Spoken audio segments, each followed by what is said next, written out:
My name is Namo Simuka.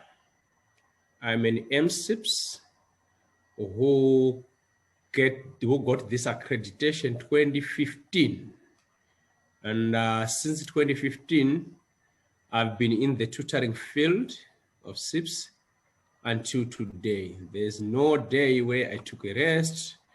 In this matter, I feel like, let me be part of the preachers in the global premium of CIPS in terms of procurement matters and supply chain matters. I also hold a diploma in warehouse and stores management, and I'm also studying towards my master's. On other volunteer groups, I'm also part of the Gauteng committee in terms of CIPS as an events organizer and communications officer. Now, currently, I am also part of the lecturing staff at a Distinct, which used to be Biagular Academy, and I'm the head of studies. I'm the head of the tutors at Distinct Learning, which used to be Biagular before. And the contact details are the ones indicated below.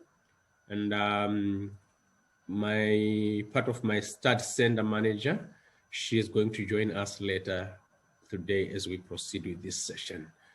This is me, and in other matters, you can also raise a hand, and Malika, she will assist us in regarding anything which you might want to know regarding this session. The presentation I've prepared is all about the exam tips. Exam tips, I don't want to take much of the time, such that we go deep dive into the questions. So this is just an overview of the course and the general preparation to the exam. As we might all be aware, this is a constructive response module, which is normally referred as CR. And it's an essay writing or a comprehension writing with 12 credits. And in an exam, you're going to have 5 questions, each will be carrying 20 marks. The time you're expected to complete the exam is 3 hours. Let me just remind you to say, don't assume that the exam is as easy, but don't be scared and frightened. We can all do the same. Yesterday, for those who were there, I also gave an example to say when I was studying, I would still remember 2012. For those who come from Zimbabwe, I was at Trust Academy. That's where I started my my CIPS career in terms of studying. And I would challenge, they still know me there, I would challenge to say I need 5 to write 5 subjects. And at each and every stage, I would write 5 subjects. Only at level 5 where I felt, hey, it's heavy, but I also wrote 5 subjects at level 5. And I'd only to make sure that I stagger them now at level 6. So what I'm trying to say is, even if the exam is not easy, but don't be scared.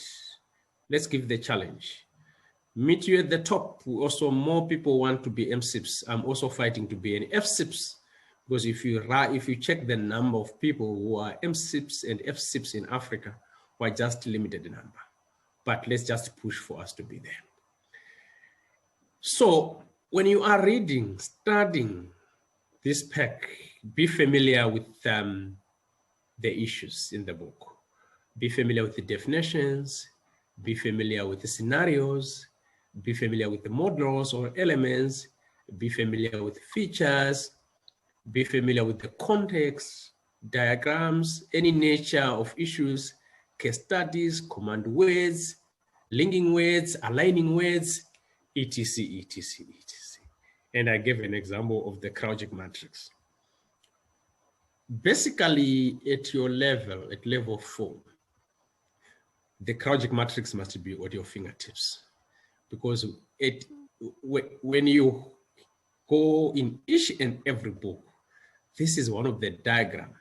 I would say to fellow colleagues, this is one of the models which you can find in each and every module. It is there. It's only how you are going to apply it at that given time. This slide talks about the book itself. Those who have got books with them, but I believe all people have got books in their front.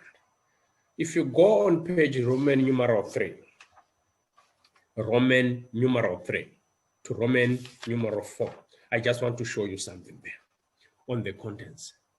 So the contents, we've got what we call a learning outcome. A learning outcome is a clear scope of the learner, which you are expected to understand and know about the value and the completion, at the completion of each and every study. So now, we can call them chapters, but they are called learning outcomes because there is a context of what CIPS expect you to understand. And that learning outcome, like for example, learning outcome number 1, we'll talk about demonstration and application of the procurement cycle. That's learning outcome number 1. But what will be the assessment criteria? That is what supports learning outcome number 1. So if we check in our book, learning outcome is the one which is written, demonstrate the application of the procurement cycle. What is now learning outcome number 1? Assessment criteria number 1.1. It will be the issue to do with key stages in the procurement cycle. Then the indicative content is the practical application of the procurement cycle. So these 3 issues move together. Nothing works in standalone. Nothing works on its own because the issue is to derive the professional understanding of each and every learning outcome. So I would appeal to colleagues, I would appeal to you all to read this book. When you are studying it, don't take it like a novel, but just get through to say when you're going on chapter 1, first, just fill the learning outcome. Secondly, go through the assessment criteria. Thirdly, have the understanding of the indicative content. And normally it is even indicated with the page number. And all of these issues are found on page Roman numeral 3 to page Roman numeral 4. Book features. Book features. Book features are also important. Book features are also important on the Roman numeral 9. If you check on the Roman numeral 9, there's what we call remember. Remember is the information which is important for you to take note of, and is represented by a drawing pin. Why are these features important? Most of the exams, when you are studying this book, where you find a drawing pin, where you find a tick, where you find a handwriting, where you find an open book, that's where mostly CIPS pick up their questions. I always hear people, can I have revision paper, please?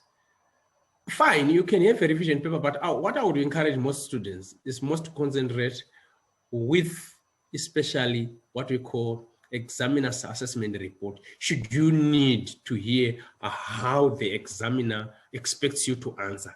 But a book, your only book, can have all the questions, but I'll show you where the questions are from your book.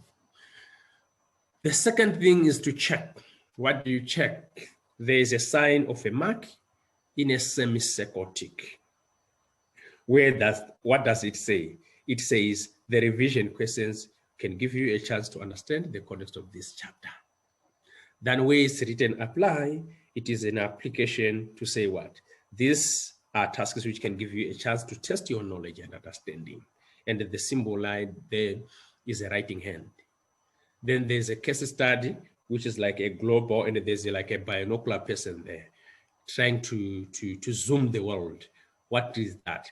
It is showing you a case study.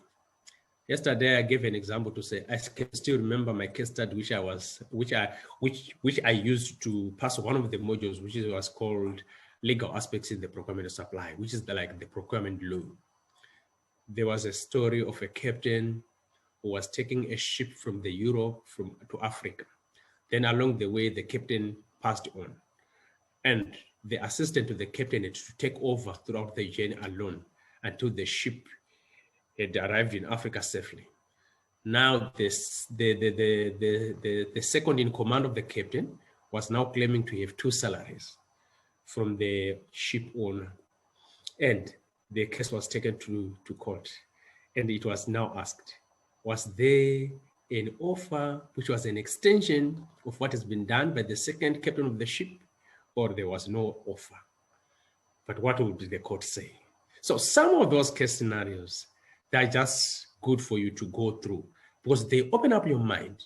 They make you to understand, for example, what is an offer? What is an invitation to treaty? What is an acceptance? What constitutes an offer, for example? What is also said where there is an open book, it's recommended reading.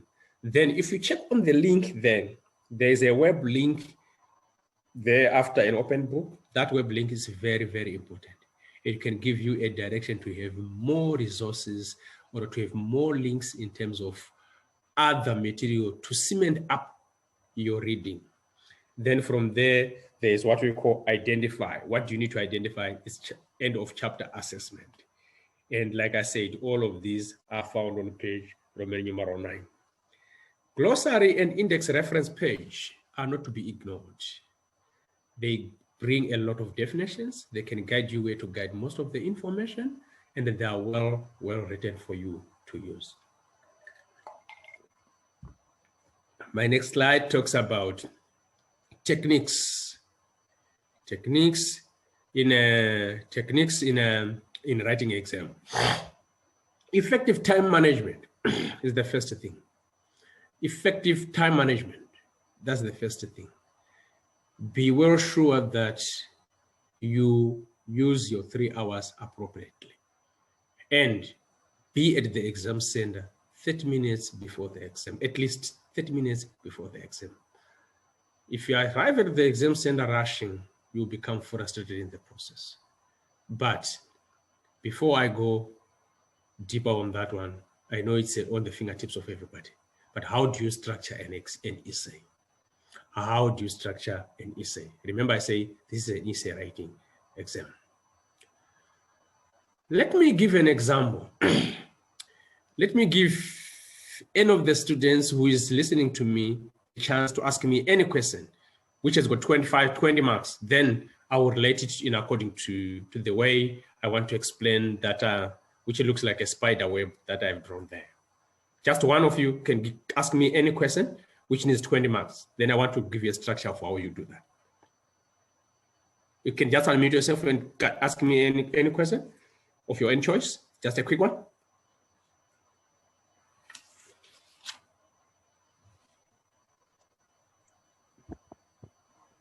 Hello. Yes, introduce yourself, then quick one. Hi, I'm Cherie. I have one for you, and it is describe 4 examples of sustainable procurement practices. Yes, 4 examples of sustainable procurement practices. This is the question we got from Cherie. Right, now, the first thing is I need to pick the key words in this question. 4 examples of sustainable procurement. The first thing is to come up with an introduction. In the introduction, I will define what is sustainable procurement. This is my introduction. I will define what is sustainable procurement in my honest understanding or what has been said in the book. I will define sustainable procurement. And in the regard, if I want to make my introduction very well understood, I will put myself an example. I'll put myself an example. I'll put myself an example in terms of sustainable procurement. That's one of those things. I'll answer your question as we go by, but I just want to give like a structure of how you write. That's the first thing. Right. Secondly, my first point, we'll be trying to say what are then, because it says describe 4 ways of application of sustainable procurement of any matter. So the first point, if I want to talk about corporate social responsibility, CSR, as part of sustainable procurement, I'll say CSR. I'll give a brief explanation of what is CSR. Then I'll explain it fully. On top, I'll give a brief what is CSR, like an introduction of some sort. Then I'll explain fully what is CSR. Then I'll give examples and link it to sustainable procurement. That will be point number 1. Point number 2.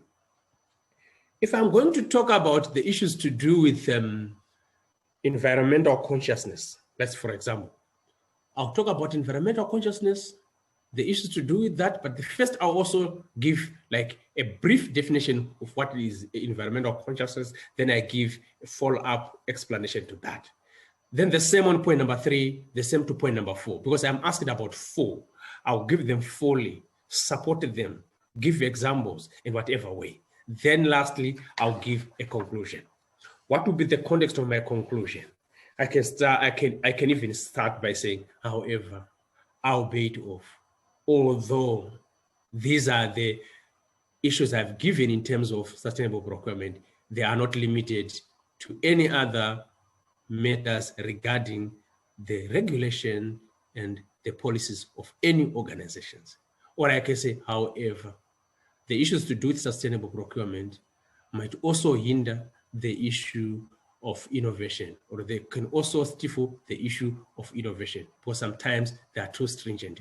What I'm trying to say here now, I'm trying to come up with critical analysis of what I've described above. Well, the question asked me, but I'm not limited only to answer the question, only then I leave. On the conclusion, I'll give my own view. You are showing the examiner that you know your stuff. Even if in the conclusion, you support your answer, or you try to criticize your answer, everything is very correct. But I just want to talk about the structure. Be very careful, introduction, define it. Point 1, 2, 3, 4, explain what is wanted. Give your answer fully. Give examples as you go by. Conclusion, come up with a critical analysis or support to the answer. Show the examiner that you can think wider beyond what is expected. Understand models. Should there be need for you to use models? Like what Sherry has asked me. I can even use the issue to do with the triple bottom line in sustainable procurement. Triple bottom line, I'm talking about the issues to do with planet, profit, and people. It's a model. It's an element. But I'm trying to link it to the exam question such that I show the examiner I can also use models in answering your question. So this is just an example of a model of project matrix. When I talk about it, should there be someone who needs me explanation on this one? But basically this one must be on your fingertips. Like what I've been saying before, please define the question. Please define the question. Pick up critical matters of the question. Don't just rush, but pick up critical matters of the question.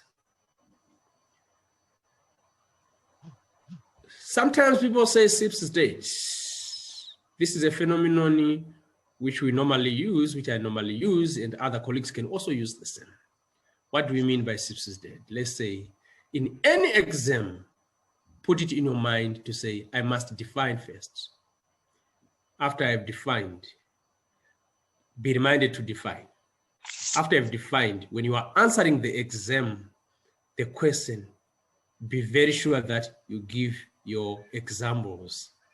And when you are giving your examples, be very sure that you are answering it fully. Then, where necessary, give a diagram. So the dead principle there says define, give an example, answer, and make sure that you give a diagram where possible. Where possible. It doesn't necessarily mean that every question you need to give a diagram. But what I'm saying, where possible. Where there's a possibility for you to give a diagram, give a diagram. Make sure that when the diagram, just to bring it the sense of what you want to bring. I'm assuring you, you will be not having less than 3 to 5 marks on the diagram. Example, like I said,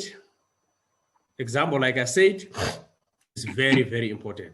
But let me emphasize on giving an example. Let's say you want to give an example. You want to talk about, you are giving an example of, let's talk about beer manufacturing company in Zimbabwe, which is called Delta, right?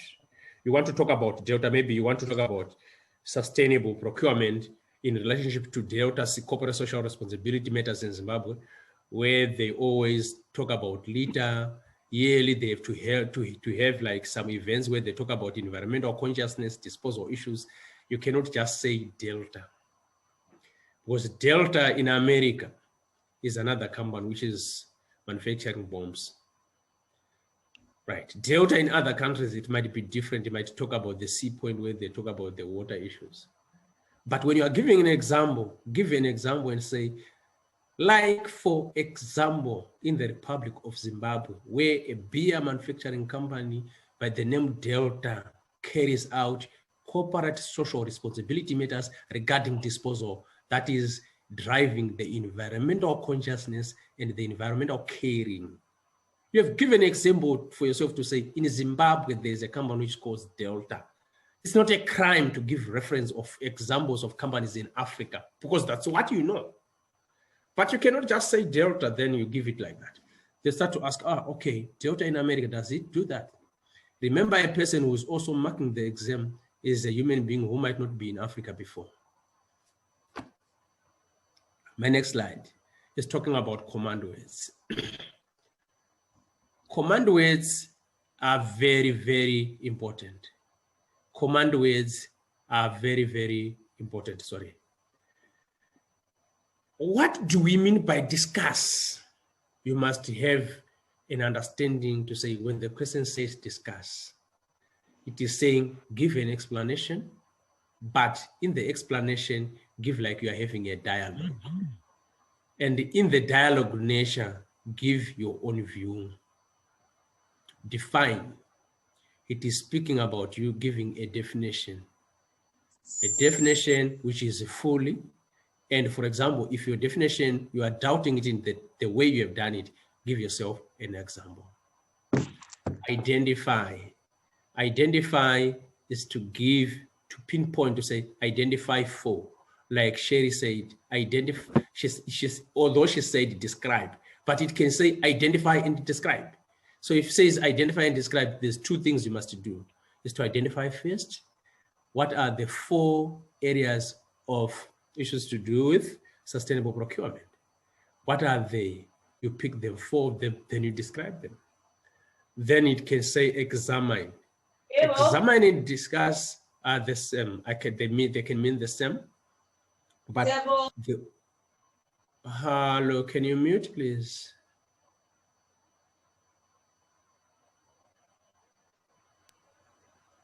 Okay. Identify, examine is like give a detail of and bring in an input to the detail. It's more of like a background of analysis of something than with more of a context, like a research of whatever it is. Outline and identify, to me, they are the same. Only in outline, you have to give like a very brief support to whatever you'll be explaining. Then also explain is to give a definition of what you want to give. Then after you've given that definition of what to give, then give a fully contextual understanding of what you have been asked to answer in the question. Suggest is to give your own view, and in the view, bring a lot of critical analysis and support or not support as the way you want it to go. That's suggest.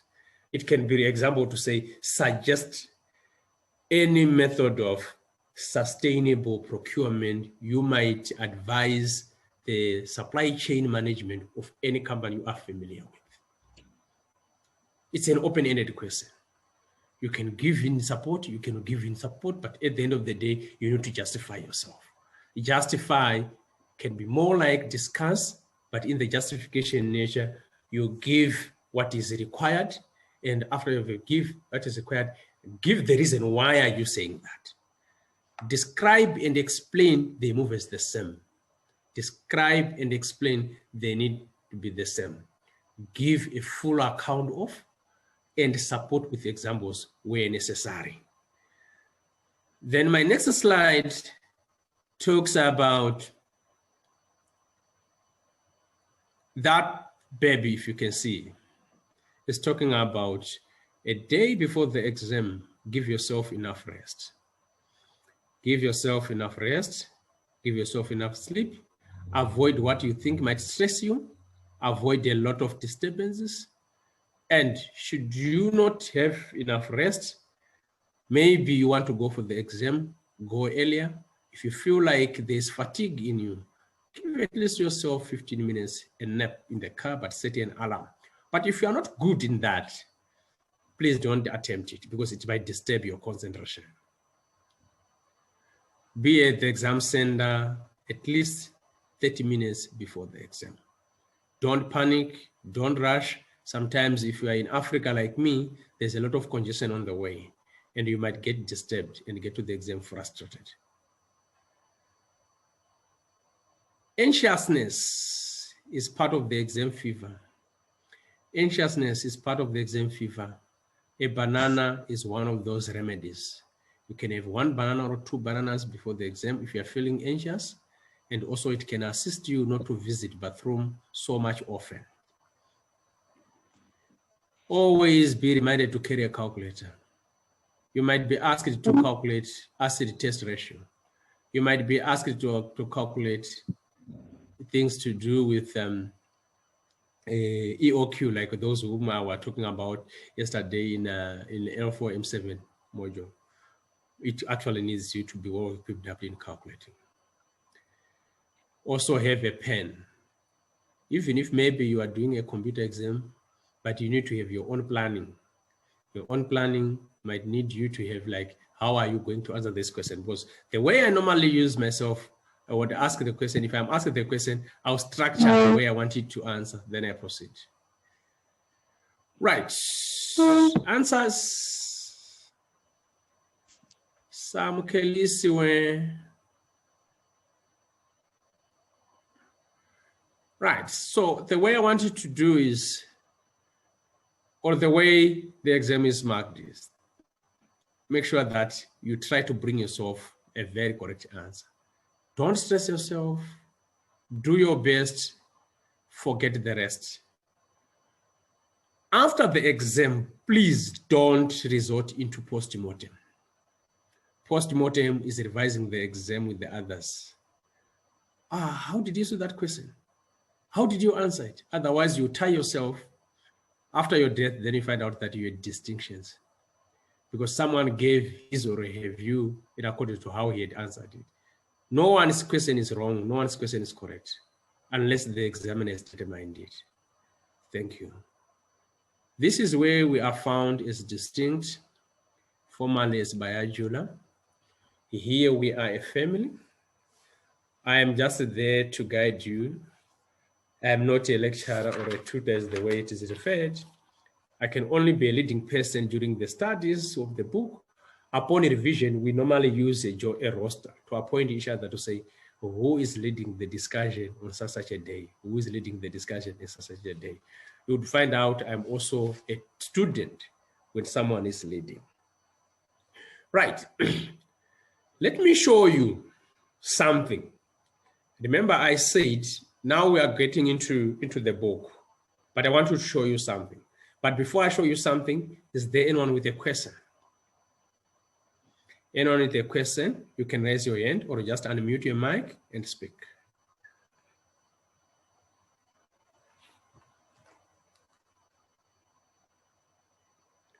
No one. Okay, fine.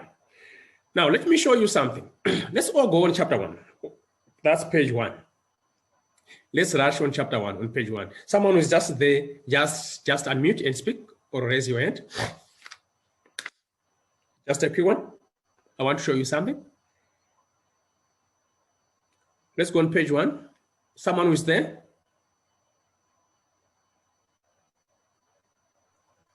I'm here. Okay, let's go, Sherry. Can you just read where is written chapter overview on top there?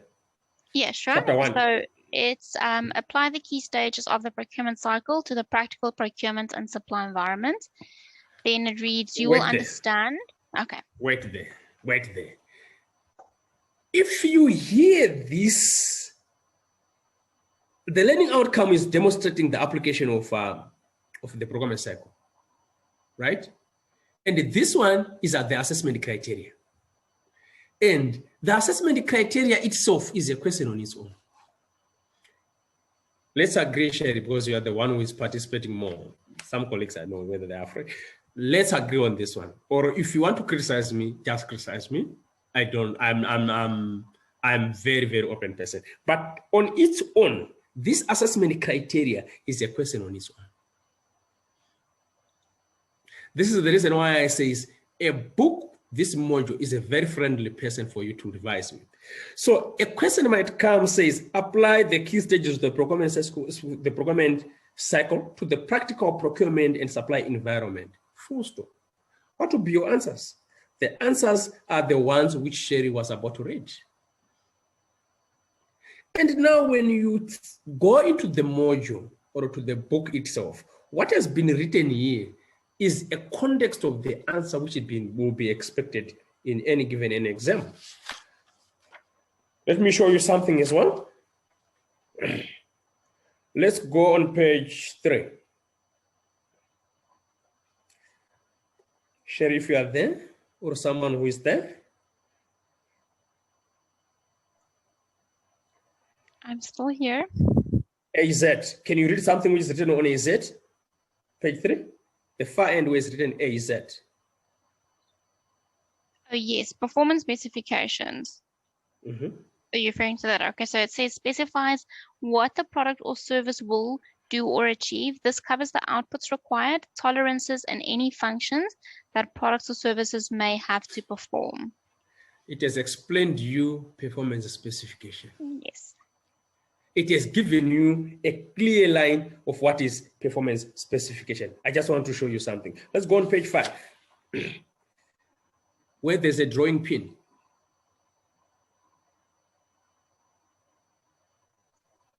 Can you read there? Yeah, sure. So that's to remember. It says make or buy decisions are about whether a product or service should be made within the organization or bought in from an external supplier.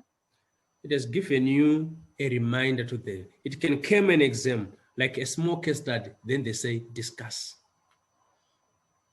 Then they say discuss. Then they say discuss. Are you getting it? Let's go on page 8, where there is a writing hand on top there.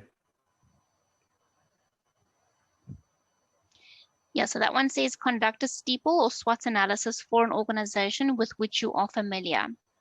An exam question is this, 20 marks. Page 9, where there's a tick. That's a check. So which sector most frequently uses invitations to tender? Thank you. 20 marks, a question on its own. Which one did I not talk about in terms of the symbols I've drawn on the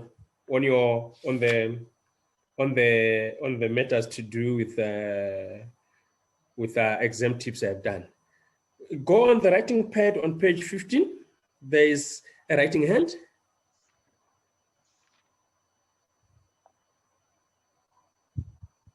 That's an apply. Describe how the procurement cycle should be used in an organization with which you are familiar. At which stages do you think the organization does well, and which stages could be improved and how? The top there will be 10 marks. The second there will be 15 marks, or maybe 10-10. Sorry, because these are 20 marks question. It can be 10-10. Then it's 20 marks. Did you see that? So on and on and on and on and on and on and on and on. You can go ahead and read this book. You can find where there's those symbols. Like, for example, what I haven't given is a case study. Or I give, like, for example, a case study of KFC, for those who read modules like any others, where there's a case of KFC. KFC had got a contract with a Bidvest, and in their operational nature, they to switch to DHL. And what happened to the system? And what happened to their supplies? Those who know about the case studies in the book, and it's written, it should be this book or L4M8. I'm not so sure, but I'm just speaking from a tutor point of view. But those who read case studies about KFC, you can tell me what really happened. KFC, when they switched, the supply switching, when they switched from Bidvest to DHL, what happened? There was a lot of disaster. So now let me open up for questions about chapter 1. Let me open up for questions about chapter 1. Let me not waste much of your time speaking, whilst I'm also part of the facilitation, but let me open up questions for chapter 1. And moderator, can you maintain me time? I've done my introduction, but I'm opening up chapters to chapter 1. You can also just interrupt me when there's 10 minutes to go or 5 minutes to go, so that I also don't misallocate times in terms of chapter discussions. Let's talk about chapter 1. Any question? Just post it on the Q&A. Or maybe we start with yours, Sherry. Maybe if you want it to be discussed, or maybe you were just giving an example. There's nothing in particular in chapter 1 that I don't understand. Colleagues, But another colleagues, let us just go ahead. Good morning. No, there's nothing in particular as well that I understand. My name is Rhoda, by the way. Hi. I would just like to sort of just maybe bring one thing in though. This is only my second constructed response exam. My first one didn't really go all that well. And my only concern with this one is if they start asking us questions regarding the stages in the procurement cycle, how do you sort of define how they allocate their marks? Sometimes it feels like I've mentioned 5 points, but I don't know if that's enough content for 5 marks.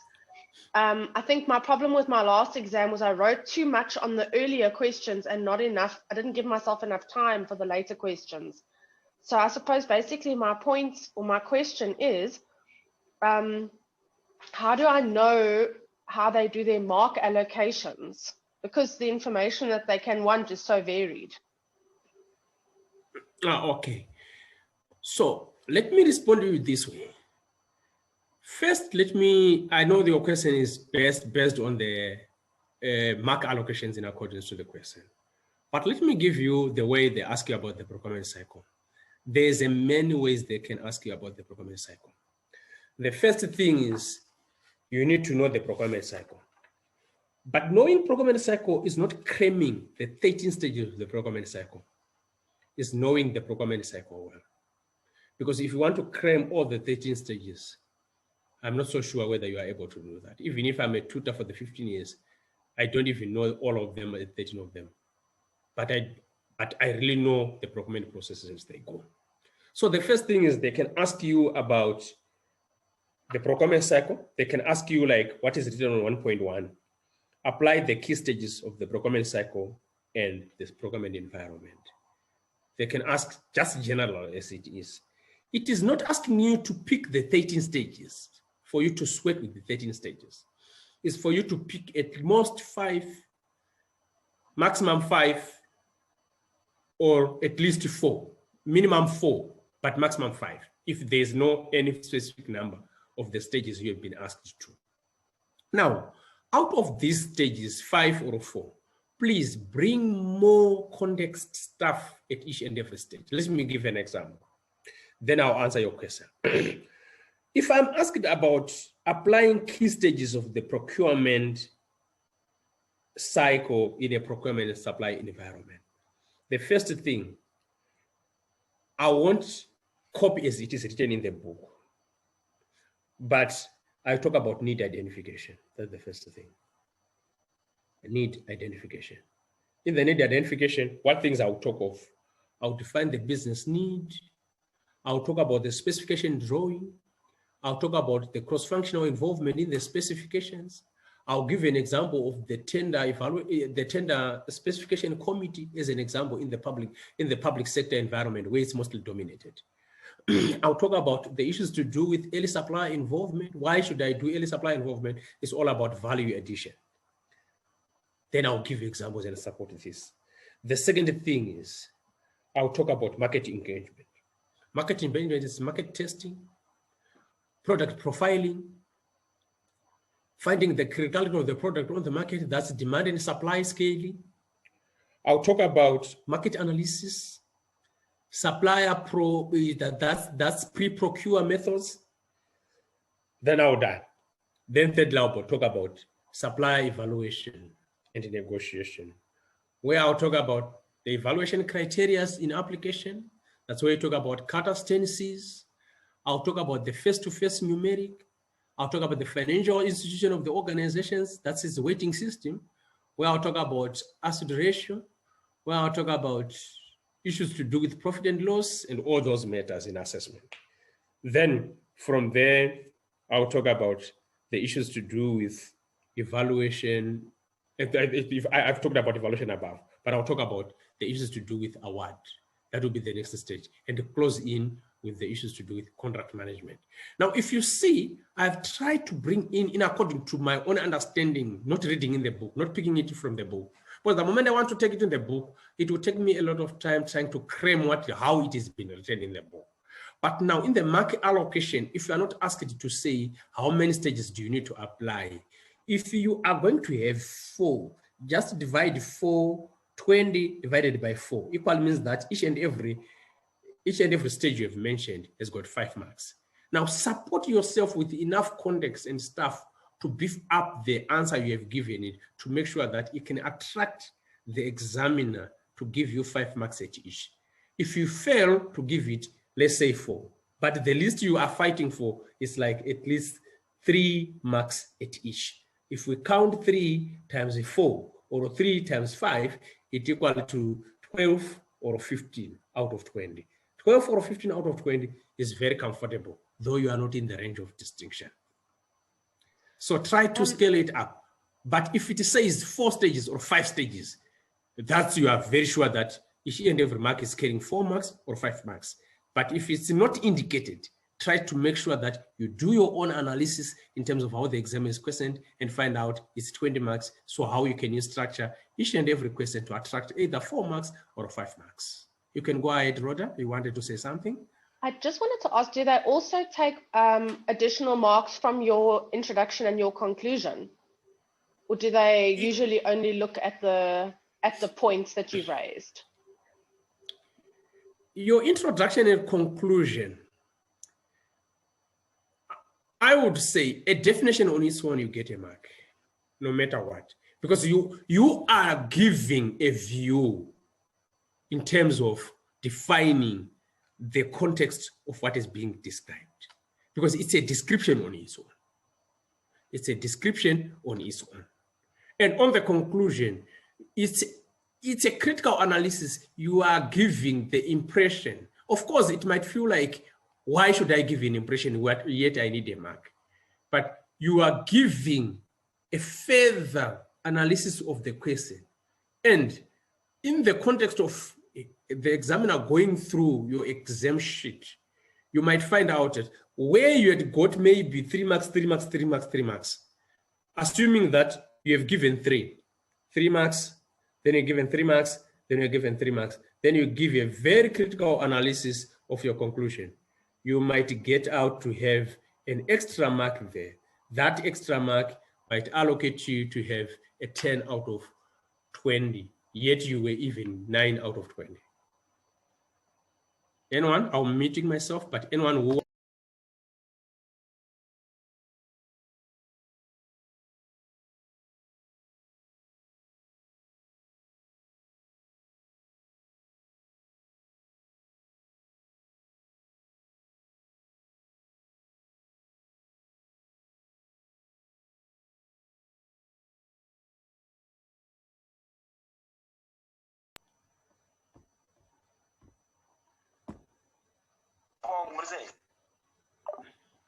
anyone?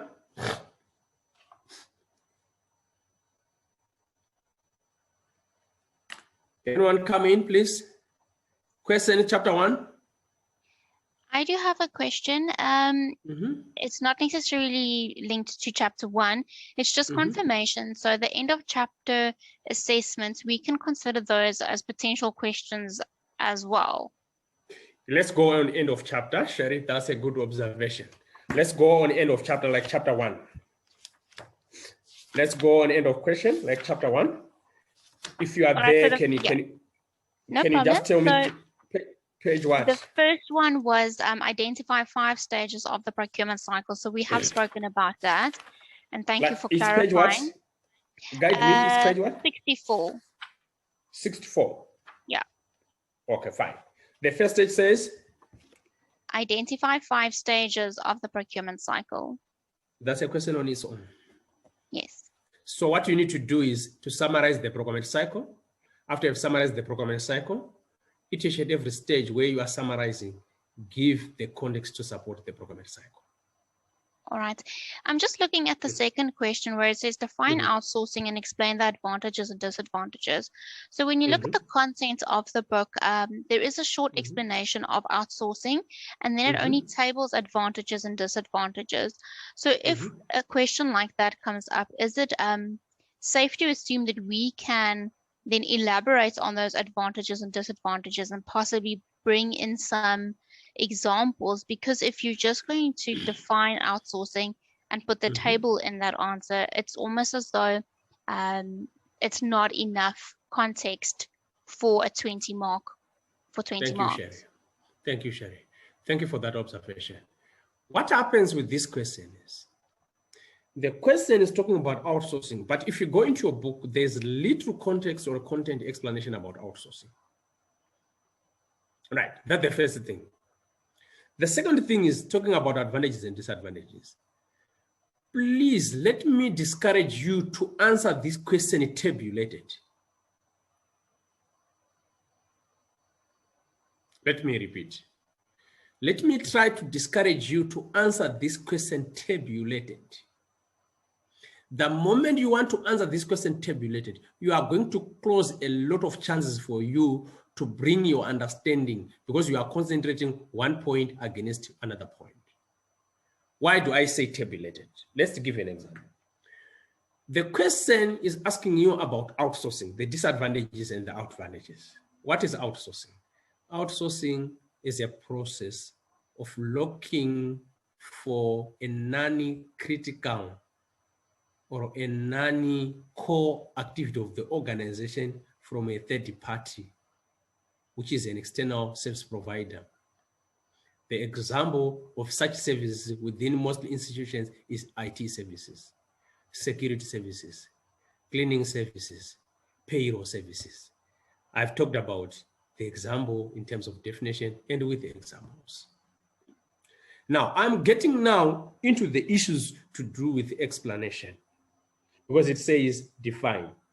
I've defined though. Let me not go deeper, but let me go into the advantages and the disadvantages because it says explain the advantages and disadvantages. One of the advantages is for you to hire an experienced institution in the service provision, and we have got more expertise than what we have. If you want it to put in tabulated, equally means that you are going to oppose this answer as next to it and say, one of the disadvantages is maybe you are going to have to lose control of the organizational operations because most of the issues are being run by an outsourcer. But by virtue of giving an answer and giving an opposite of the answer tabulated, you have seen that I did not make a clear explanation of the two because I'm now concentrating with advantage and disadvantage. What do other colleagues do here? What they will rush to do is to stress their heads to give you 10 disadvantages and 10 advantages. Where are you going to get them? Because you are fighting for 20 marks. Or 5 and try to give a brief explanation. 5 and give you a brief explanation. Assuming to say you might give 2 questions, 2 marks on each of them. But the reality is, give yourself, for example, 3 disadvantages or maximum of 3 advantages, explain them. Then maximum of 3 disadvantages, explain them fully and support them.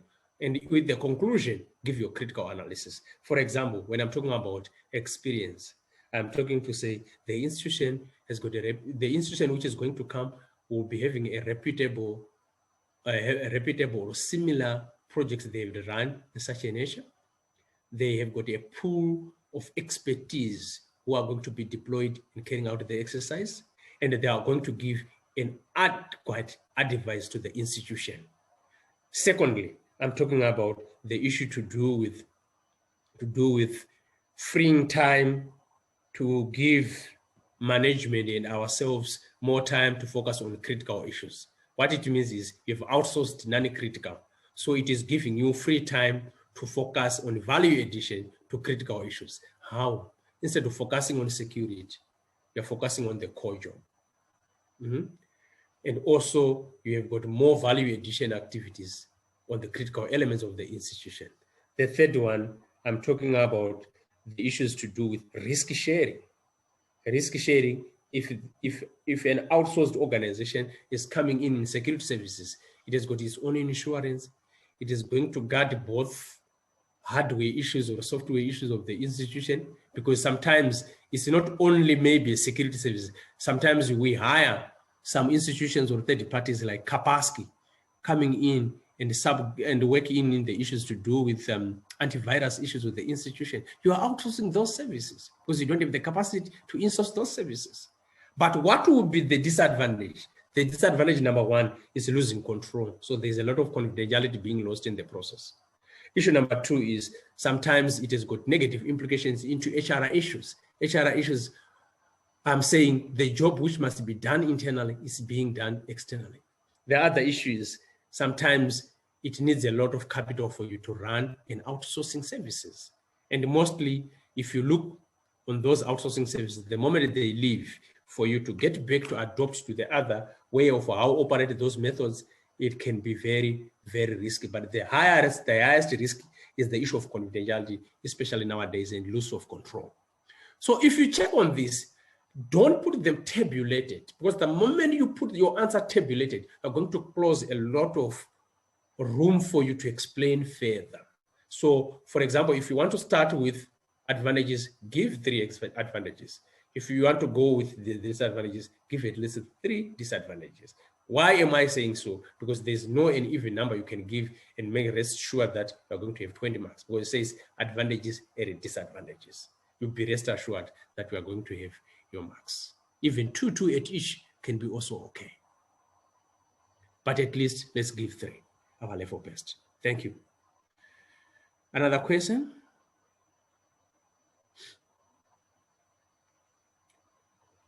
Another question?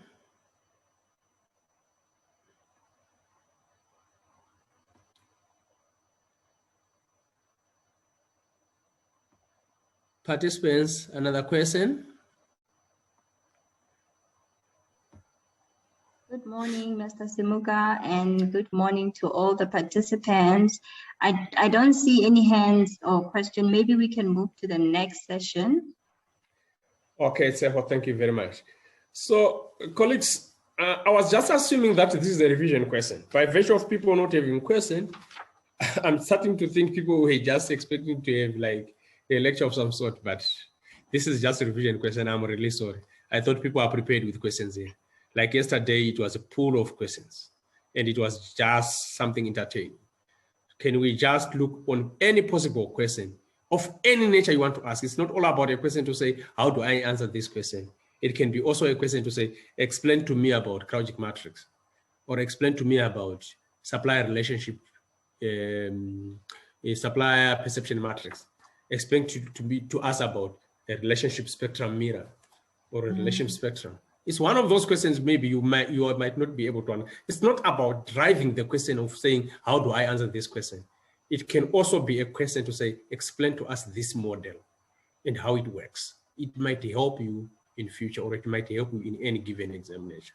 Let's, I don't want to create this to be a one-man show where I open the discussions, then I end the discussion whilst I'm the only one speaking. No, let's have that room to have more questions. And a reminder that we can, yes, that to make it also easy, to pose them in the question and answer. The time is now 11:02. My suggestion is, if the group today is much smaller, if there aren't a lot of questions and we think we can wrap it in the next hour, that would even be great. So we don't plan to take a break. But what helps us is also when we see the questions posted, because then we sort of can time how much time we need. So let's be engaging. Okay. So, Madam Moderator, can you allow us to break, or we were not yet at the time of breaking?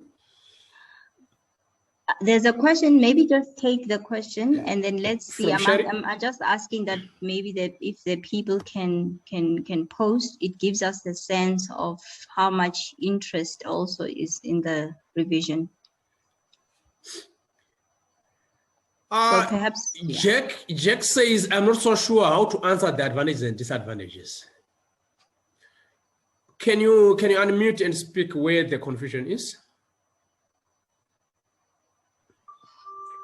Hi, morning, everyone. So I'm still a bit worried about, I have a habit of tabulating the answers. So I know I need to have introduction, lead up to the advantages, disadvantages, and, you know, how do I conclude the answer?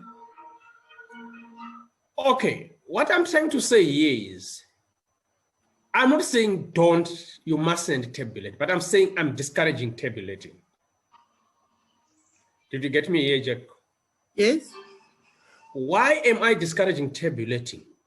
The moment you are going to tabulate your answer, you are going to put an answer and try to oppose it with one liner or two lines. For example, there's given to say, you are going to have experience and expertise from the institution. If you hear this explanation, it's one sentence. Then you might be able now to give like maybe a support to that. Then you'll be fighting now to give the opposite of what you've been saying. This is what I'm saying. I always discourage to do tabulated. But I'm not saying dictating to say you mustn't tabulate. Every solution gives you some marks. But if you are going to have, like, for example, give your definition, then you say advantages. The advantages are the following. One, you are going to have experienced staff coming from the outsourcing institution. Explanation is, as a company which has got done similar projects before, rest assured the staff are well versatile in the field. And also, they'll be also working with key performance indicators, which have been indicated in the contract, and hence I'm rest assured to have a quality provision of the services. And also with an outline performance structure of the institution, with the staff expertise, I'm going to have, or assured to have, the best advice from the institution or the outsourcer, but I'm going to enjoy the service. Then secondly, you talk about freeing, for example, freeing management and personnel from looking from non-core services into core services. You explain it. The third one may be risk sharing. You explain it. Now you are going to have issues to do with the advantage. The disadvantages will be the following: loss of jobs, which has got the HR impact. You explain it. Loss of control, because all the operations of that wing are being taken by the outsourcer. Thirdly, you talk about the issues to do with it also need capital over long term. If you see the way I was explaining here, you can be able to bring more stuff supporting your answer. I'm not saying do not tabulate, because why am I saying so? I've seen it. I used to do it with my students. My first encounter with most of the students whom I normally lecture, they'll pass, but they'll pass with 50 marks or 60, because they will think, or they will assume to say, let me do it this way, it's easier for me. But as we go by, I think Seho is here, okay, she can testify for that. As we go by, as we go to groove with each other with the way I want you to ask, with more submitting more of those assignments to me and marking them and advising you. Last time we had 88, 89, 90%, 79, which is high distinctions of marks, because sometimes We might feel like, no, I need to do something easier for me, but we will pass. But sometimes you might even fail with 49, leaving 1 mark for you to get 50%. What I'm trying to say is, I always discourage tabulating. Did I answer you well? Yes, it's clearer now. Thank you. Okay. The next question says, explain ways in which a buyer could appraise a potential supplier. Supplier appraisal or supplier selection is a very huge topic. Supplier appraisal or supplier selection is a very huge topic we need to discuss. So the first thing there, I won't focus to say what is the introduction, what is the definition, how you conduct the answer, but I'll give you the answers to that and I'll give you the explanation to that then. Supplier appraisal there, please try to use models. Please try to use models, or please try to use fuller explanations to that. So the question can talk about supplier appraisal or supplier selection. But the models I would use in that question, I would want to use Carter's tenses. Secondly, I would use the face-to-face mnemonic or the face-to-face model. Thirdly, I would use the PPQ, the pre-qualifying questionnaire. Then my explanation will be based on to say, whenever I'm using Carter's tenses, and when I'm using the face-to-face mnemonic, and the application of the PKQ, what will I be looking from the supplier? I'm trying to assess one, technical capacity. Technical capacity is the issues to do with quality. Technical capacity is the issues to do with the manufacturing system. Technical capacity, I'm talking about the machinery in terms of servicing. Technical capacity, I'm talking about even visiting the supplier in terms of supplier appraisal. Is he even allowed to do that? That's the first thing. The second thing I'll talk about, I'm talking about the financial capacity. Financial capacity, that's where you are talking about the asset ratio, which has got a formula. Anyone who knows the formula can raise your hand, or can you come in?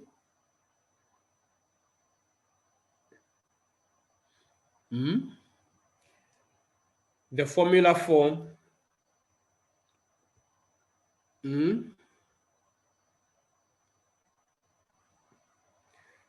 Augustine, can you come in?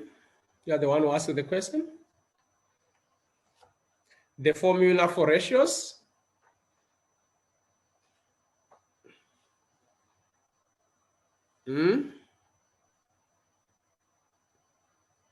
I've got it open here in front of me. So it's the quick ratio, is also known as the asset test. The ratio aims to reveal an organization's ability to meet its creditors' immediate demands. And then quick assets are assets that are available quickly and easily, such as cash or items that can quickly be converted into cash. The quick ratio is the same as the current ratio, except it does not take inventory into account. I don't have the formula, unfortunately, so someone else will need to help with that, please. Let's open this one for discussion. I want to find out. Augustine, you are the one who was responding, right?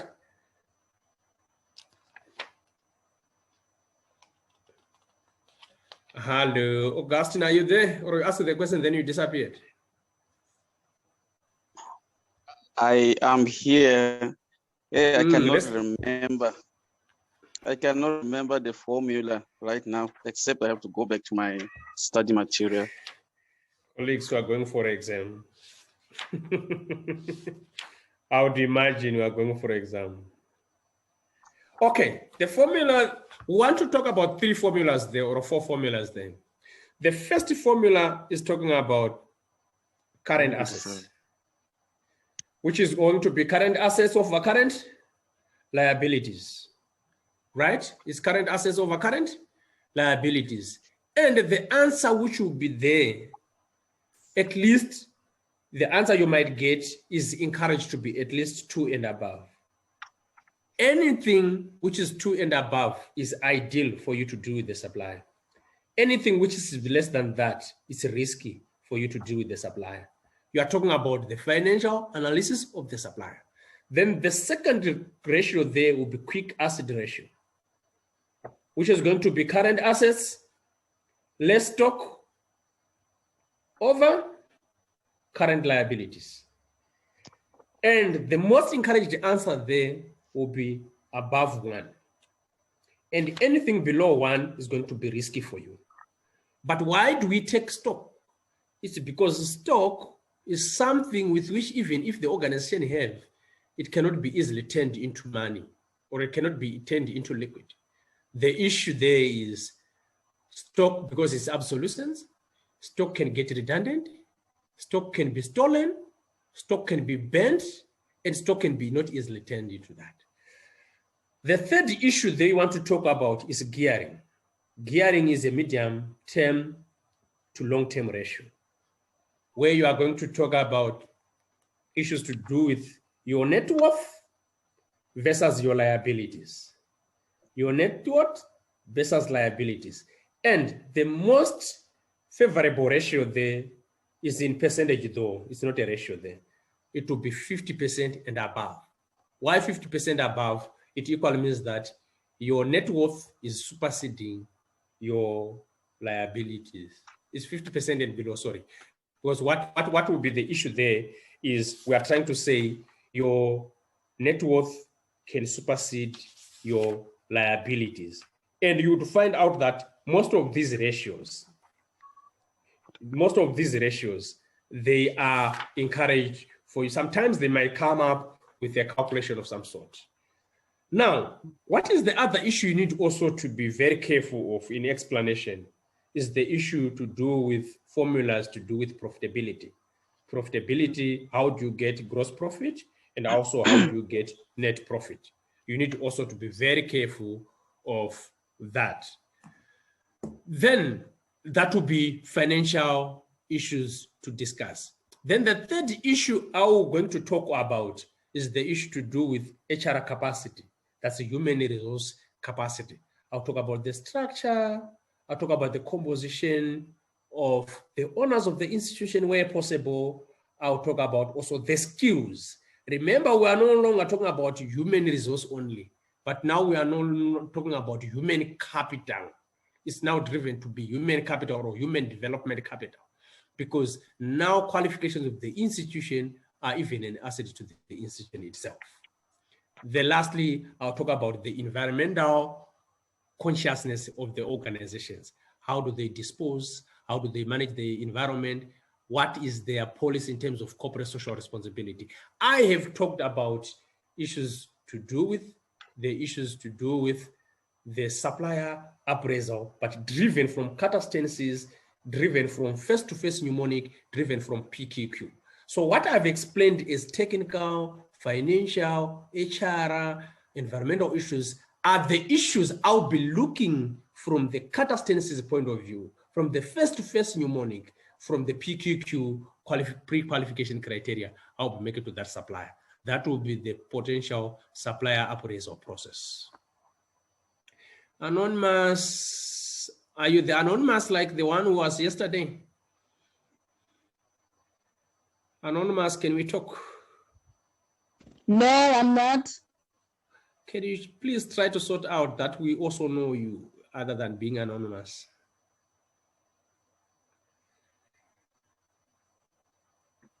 Can you please try to sort out and bring your name than appearing as anonymous so that we know you? My name is Pearl. Moderators, what should we do with anonymous participants?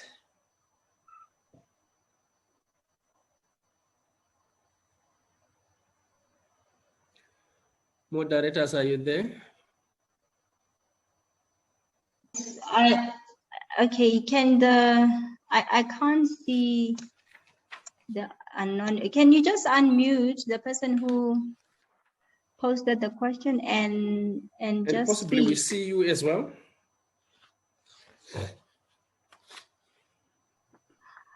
Okay, Yes, it's me. Sam Kelly, okay, just go ahead. The question says, can you please explain the difference between L4M1 and L4M8, how to master the two modules.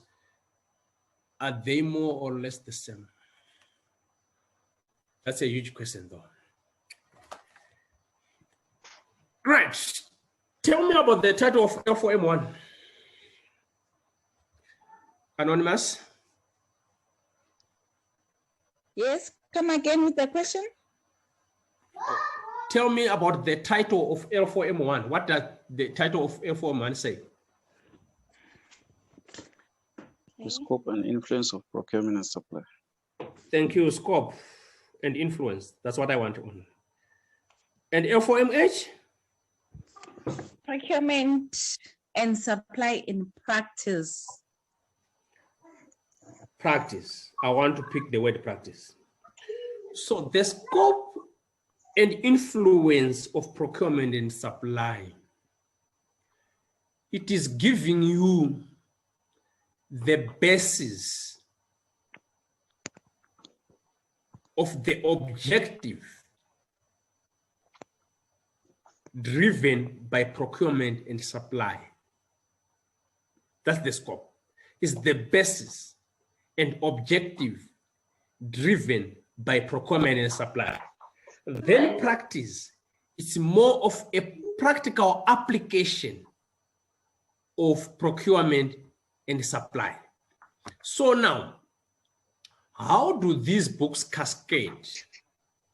How do these books cascade and how do we apply them in any given situation like your question? If you look on L4M1, hello, please, can you mute after you've spoken? Can you kindly mute, please? Can you kindly mute, please? After you've spoken, please kindly mute, please. Thank you. The first thing is, if you look on L4M1, it talks about scope. 2 is business needs. 3 is contracts. 4 is ethics. 5. What is 5? Negotiation. 6 is a relationship. 7 is whole life asset management. 8 is procurement practice. Right.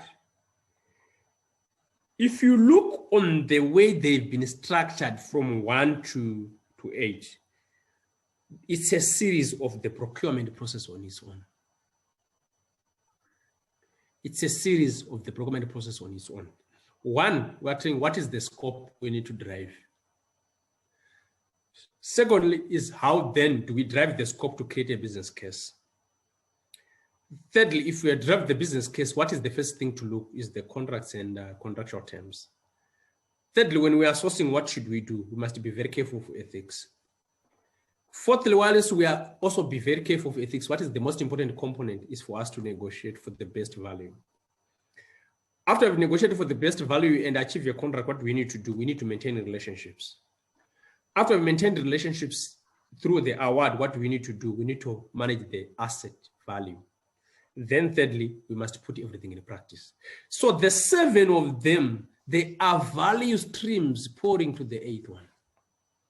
And the first one is the basis of a creation of understanding them all in all, but it doesn't necessarily mean that you must start studying the book number 1. Because sometimes it's easier for you to start with the business case. Like for example, in my case, my only formula to do is start with the business case, the 2-1. Then I can pick any of these because the business case creates the basis of the understanding in the way I drive my lecture. But 1 and 8, what is similar in them? They are both constructive response. And they are both essay writing and comprehensive, and you must understand them. But the difference there, 8 speaks about the objective of procurement and supply. So 1, talks about the objective of procurement and supply. Then 8 talks about the practice, the real application of procurement and supply in the supply arena. And in any case, the way the questions are structured are the same, but the slim difference there is number 1 talks about the objective of procurement and supply. Then number 8 is a summary of all the modules speaking about procurement supply in practice. It's like a professional application of all what we have learned before. Thank you. I've answered you. No questions. Okay. Let's talk about chapter 2. Chapter 2 is application of the key stages of the sourcing process. Chapter 1 and chapter 2, they both replicate each other. It's still about the procurement cycle. Now it's about the application of that procurement cycle. So if you check the overview of 2.1,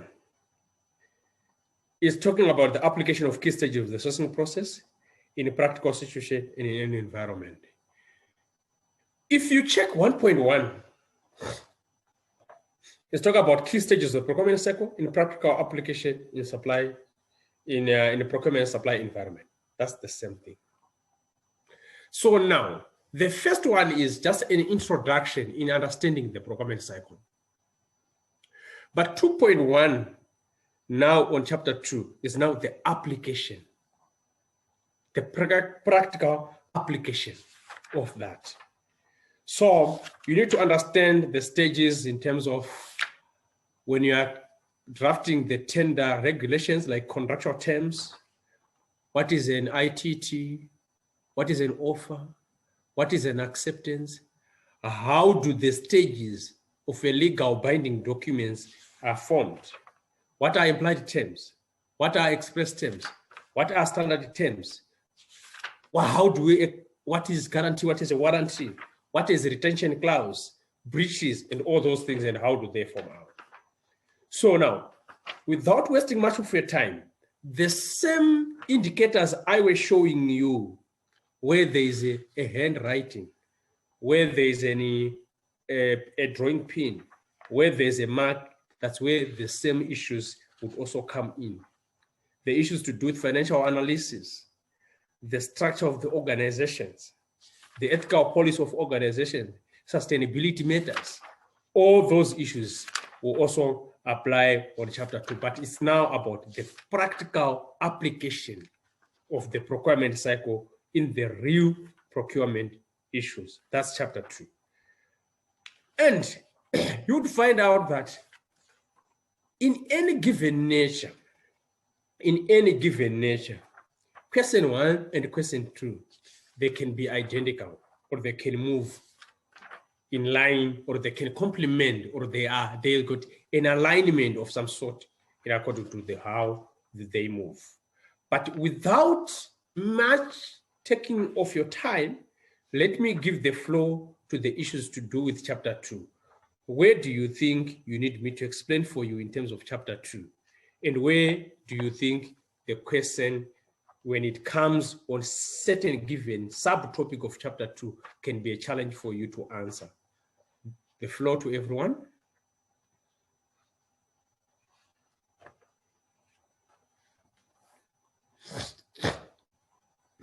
The floor to everyone.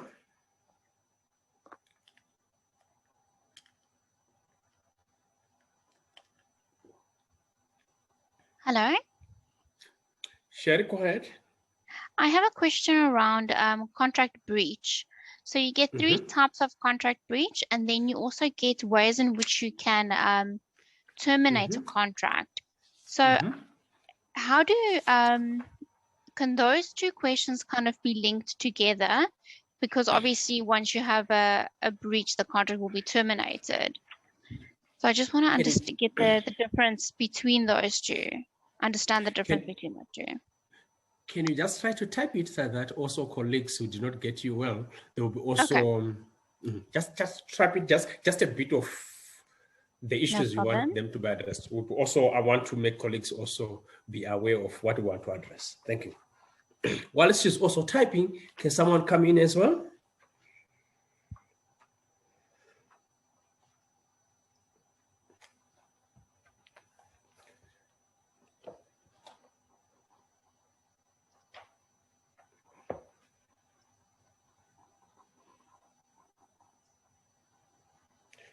While she's also typing, can someone come in again?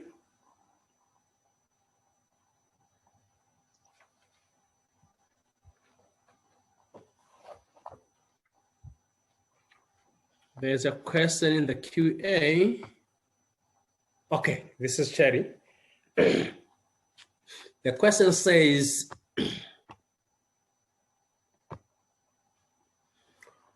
what is the difference between a breach and termination, or actually are the same? Okay. Now, in any given context of a contract, we have got what we call contractual terms. Some contractual terms can be implied. What do I mean by implied? They are impliedly given to us or exposed to us or given to us in the contract, such that sometimes we might select to use them or we may not select to use them. But they are impliedly known to say, this is we must follow.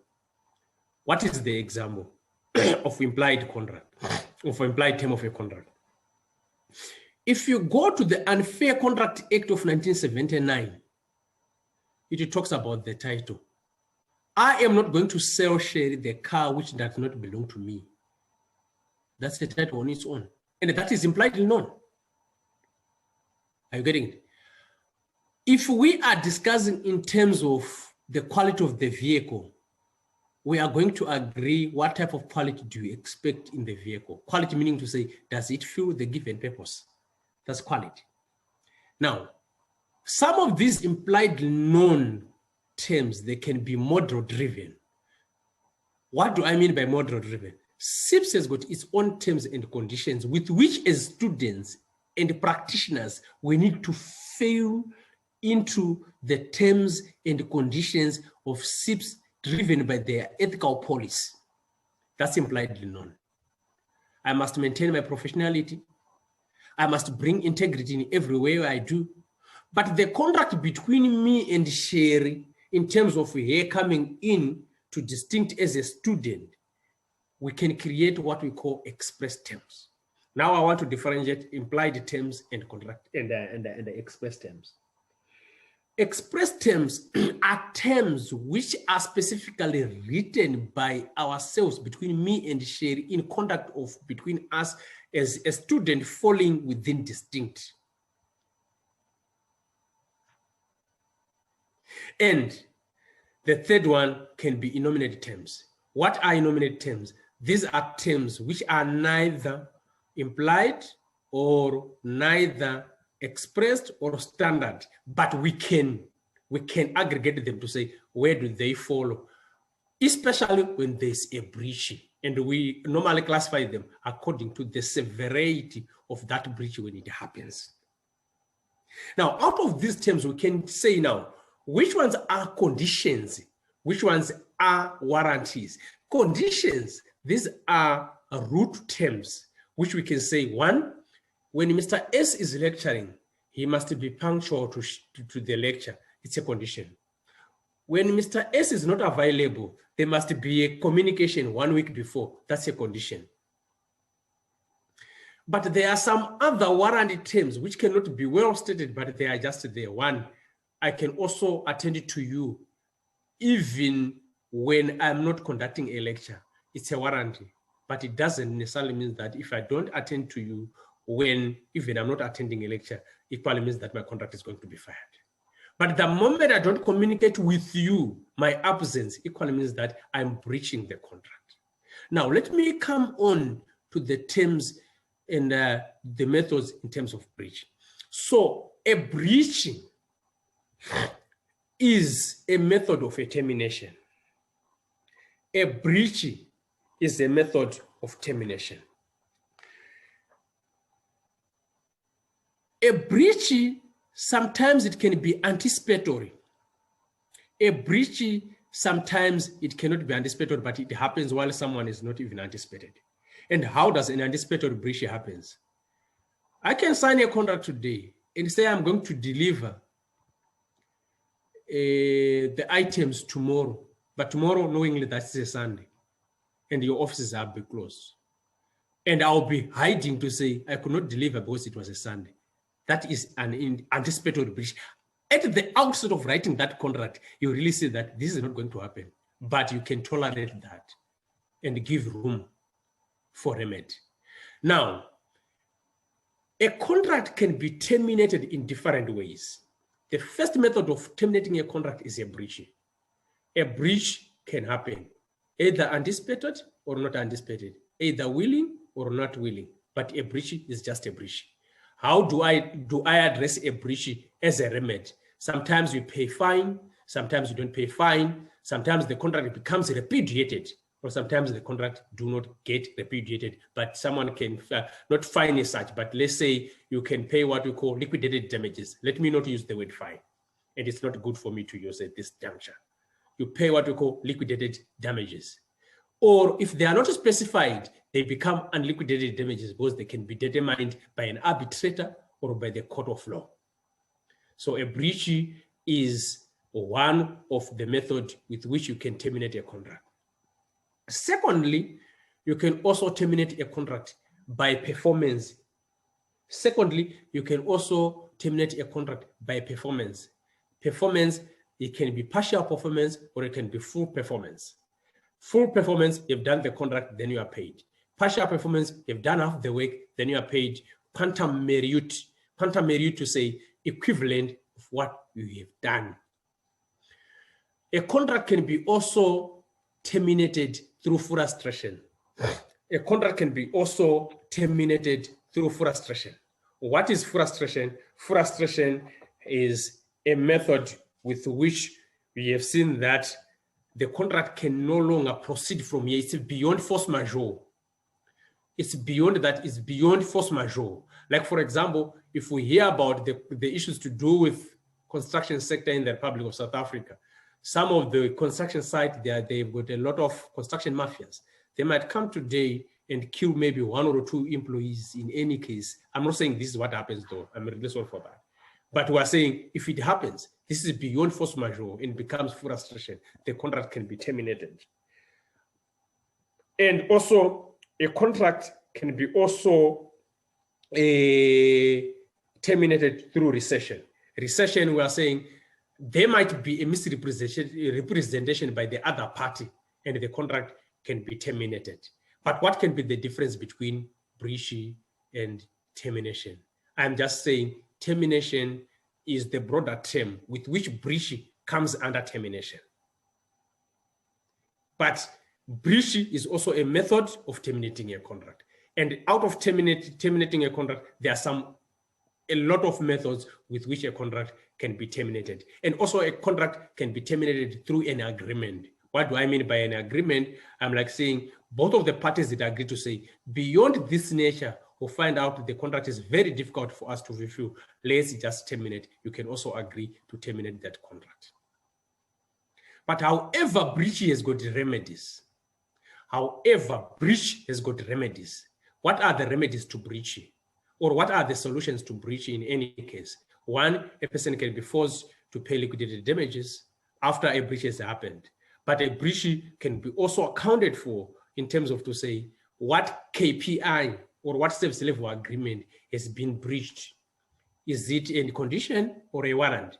If it is a condition, the contract you can choose if the contract you can choose to repudiate the contract and make the breaching party to pay a relevant liquidated damages, or both or either of the two. But a warranty is something which you do not repudiate the contract for, but you make the person or the breaching party pay unliquidated damages or liquidated damages rectified by the court. But when it's an innominate term which has been breached, you need to check what is the severity of the breach. What can be a nominate term as an example? I know people will get confused. What will be the nominate term? Let me give an example. Some Keliso comes from Limpopo and she owns a farm. On the farm, she's got some cows where she's doing a lot of breeding. But as distinct, we felt like we need also to get into farming, but we're looking for cows to buy. But now on the cows, we got an agreement, then we bought the cows, but out of the cows, we wanted like a proportion of a number. We want 10 at first, but we want 5 wise cows, then we want black 5 black cows, but it hasn't been stated in the contract. Then upon delivery, she might deliver 7 black cows and 3 white cows. Then we say, ah, no, can you replace these 2 black cows with the 2 other white cows? Then we argue around. Then the court or the determiner or the arbitrator will come in to say, was it specified in the contract? Then it becomes no. Then the person can go on to ask, distinct, what were you trying to use these cows for? It's for farming purposes. We want to develop a farm. That becomes that our argument becomes baseless, because any white cow or black cow is a cow in that regard. So that innominate term equal means that the basis of distinct is baseless. But assuming that distinct is not an institution, it's Mr. S who believes in maybe in making on traditions of in some sort. I'm saying, fine, I want to appease my traditional ways and I need a black cow, and it's a right that I need a black cow. That the argument will be based on those matters. So what is an innominate term? An innominate term is a term which is neither expressed as warranty or a condition with which upon breach we need to check the severity for us to classify it. Let's hope I've answered you, Sherry, but though I went further to touch all other matters to do surrounding breach and determination. Thank you.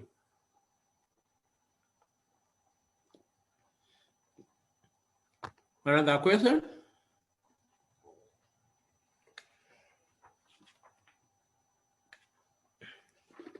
Let me ask you something. What are the stages? What are the stages, or describe the stages which need to be followed in the formation of a legally binding contracts? The 5 stages of a legally binding contract.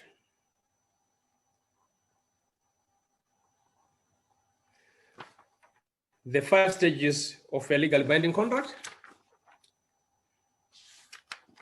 Hello. You can go ahead. All right, so it's intention. It's that all the contracting parties must intend to enter into a legal contract. If there is no intention to create this legal relationship, the contract is not legally binding. Then it is also capacity. So all parties should be sound mind and fully aware of their contractual obligations. I think this also links into whether they are at the right age to make decisions, and whether they can make these decisions on behalf of the company that they're working for. Offer is the promise in exchange for performance from the other party. Then the consideration, so that is the exchange of one thing for another within a contract. And acceptance, so that's the point where the offer is accepted. So be very careful. Thank you, Sherry. That's very good. If I'm not mistaken, you are participant. You are the one who answered me. And lastly, that would be the contract. What is really the contract is? The contract is like, what is the contractual form? Is it a service contract? Is it a goods supply contract? Or is it any form of a contract? So this is where the source of another question comes in. They can ask you to say, describe the stages or the requirements of forming up a legally binding contract. So it's intention, capacity, offer, considerations, acceptance, and lastly, it will be the contract on its own to give your own understanding. Another question might come in and ask you, what is the difference between ITT, intention, ITT, that's invitation to treaty, and an offer. Invitation to treaty and an offer. I don't want to try it. Besides the one who had answered me recently, we don't want to create a two back and forth partnership way of discussing. Can other colleagues come in as well? What is the difference between an invitation to treaty and an offer?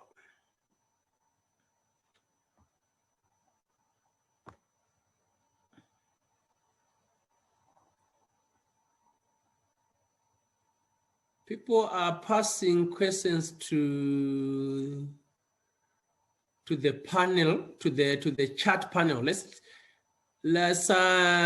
post it to the Q&A. I can see there's a question which says, is there any possibility that you show your slides that you are reading? I'm not reading some slides. So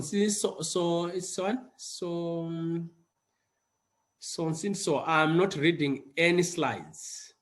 I'm not reading any slides. I'm speaking from my own head.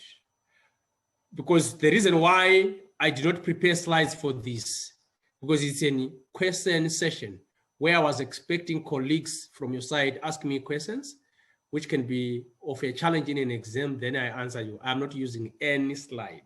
I only presented slides when I'm talking about exam tips. How should you come in the exam? What would you expect to have type of questions in the exam? That's when I used to use slides. I'm not using any slides. But let me talk about invitation to treaty and offer. So if you hear those stages in terms of stages in formation of a legally binding contract. So every procurement process starts with an invitation to treaty. What is an invitation to treaty? An invitation to treaty is like inviting any potential competitor or any potential bidder to a business.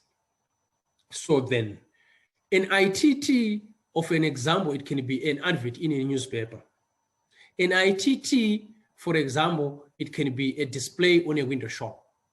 That's an invitation to treaty. Now, an offer now, it's a response to an ITT. An offer now, it's a response to an ITT. So what would be the characteristics of an offer? An offer one, it must be having some terms and conditions. Sometimes the terms and conditions can be in line with the ITT, or they can be not in line with the ITT. The moment they are not in line or complying with the ITT, they create what we call counter offer. They create what we call counter offer. And therefore, any offer of any given sort at any environment, it must be complete. However, an offer can be also specified its validity in a certain given period of time. It can be 15 days, it can be 30 days, it can be 60 days. The moment the days had elapsed, it becomes also inconsiderate, because it's got some days. And therefore, any given offer at any time is open for discussion, and it must be communicated fully to the to the offeree. And an offer normally comes from an offerer going to the offeree. Therefore, what would be the difference between an offer and an ITT? An ITT is just an invitation to business, and there's no much legal implications on an offer. But the moment you are committing it on an ITT, I mean, there's no legal implications on an ITT. But the moment you move on to give an offer, there's now some legal considerations in between. And hence, therefore, an ITT is not legally binding, but an offer can be only withdrawn with some conditions to be followed and should be communicated to the other party. But in any ITT, I can withdraw it with no any legal implications at the end of the day. Let me give a very example for you to understand this thing. You are moving into clicks. Then you find out that you want, say you want bath soap, any form of bath soap. Let's say you want Lux bath soap. Then you find out that it's written at 25 Rand. You pick it from the shelf. Then upon going to buy it, to pay, then one of the shop tailors will tell you, no, it's not 25 Rand, it's 30 Rand. Or no, we are not selling this one, it's only on display. And most of the soap have been finished, so we're just lefting that on display. Is there a breach or no breach?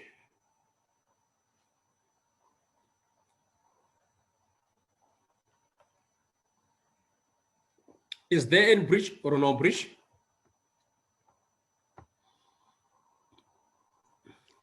There is no breach because I was only an invitation to treat. Thank you. So in this case, who is the offerer and offeree?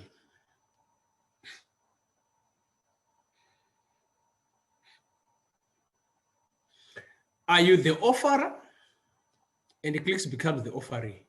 Or clicks are the offeree and you are the offerer?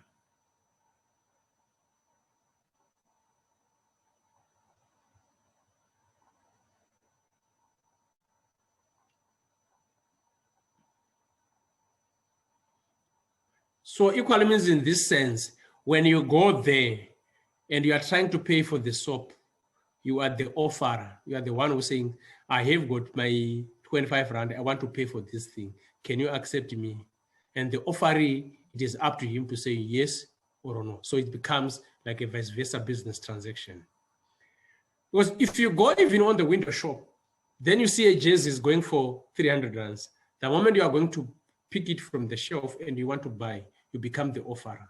And it is up to the offeree to say, no, this jersey is going for 350 rands, not 300 rands. We had made a mistake. And you don't have any legal right to sue them. Of course, I understand people will try to reduce those prices to say, okay, fine, I can sell it for you for 300 rands. It's only a business courtesy. But in any legal concept, they've got the right to say even no.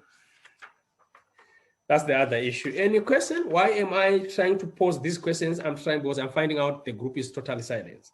The other issue is CIPS might ask you to say, explain or describe 5 express terms of your own choice, or identify 5 express terms and fully describe them or fully explain them.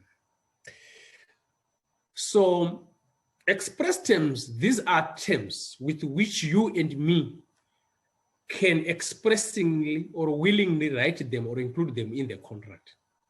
And if I ask you to say pick 5 or pick 4 and fully explain them, you can pick things like price, specifications, payment terms, warranties, conditions, conflict resolution methods, and explain them fully. They are not impliedly given to us. We can expressingly write them in a contract and fully explain them as you wish them to be used in any given contract. It's another area where CIPS will ask you about a question there. Specifications. Sam Kelly so says, when you are, when or under what circumstance should whole life costing, or whole life asset management, departmental involvement, or whole life costing, that is finance issue, when should they be applied? Can you unmute your question? Can you unmute your mic and try to structure your question with explanation of some sort?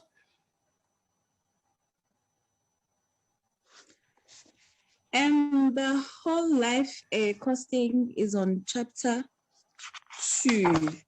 So I'm a bit confused when it comes to whole life costing and whole life asset management combined with total cost of acquisition.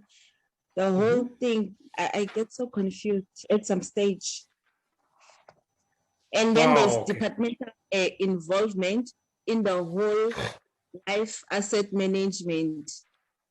Oh, okay. Whole life costing. Oh, no, fine. It's okay.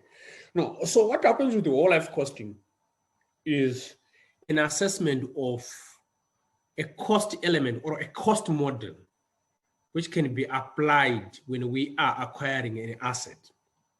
I would give an example, assuming that you are in manufacturing industry, you want to buy a machine, you are Danone, you want to buy a milk packaging machine. Now, what are the considerations into whole life costing? I don't want to talk about the diagram, which is on page 106, but I'll talk about it. I'll apply it after I have explained what I want to explain. So in the whole life costing, what do you need to apply? First is to understand the cross-functional formation into trying to come up with the whole life costing of an asset. So I started to answer question number 3. Cross-functional, I'm saying, you define what would be the role of finance in the terms of reference of the whole life costing. Finance is all about costing the machine. What would be the role of HR is to giving us the expertise of the people we want into this cross-functional team. What will be the role of technical design is the issue of giving us a market competitive type of machine. What will be the role of procurement is to give us the acquisition system, the options, or the business continuity planning of options of acquiring this machine. You have included the department in the whole life costing of a program. Now, in the real whole life costing, what do you need to consider now is the most important thing. One is the pre-acquisition elements or processes. What are the pre-acquisition elements or processes? One, you must understand that on the pre-acquisition processes of elements, one is costing. Sometimes in the book, it can be written as preliminary. It's costing in terms of sourcing. Sourcing, what do? You need to understand what is the market. What is the demand and supply of the market? What could be the cost of me acquiring this machine? I've never talked about price. I'm talking about sourcing. What are the other methods in terms of getting another replacement machine? What are about the other applications in terms of that I get it cheaper? And what are the market profiling of this machine? Can you find it in China? Can you find it in England? Is it locally available here? Outsourcing and insourcing of the machine. That's pre-acquisition cost. That's pre-acquisition cost. Then in the acquisition cost, now I'm talking about purchasing. Now I'm talking about things which is on 106 now. Now I'm talking about purchasing. The purchasing is about the price of the machine. What price is that machine? What are my delivery terms? What are the conditions in transportation? How am I going to have installation? What are the training issues to be involved? What is the operational methods of the machine? The maintenance.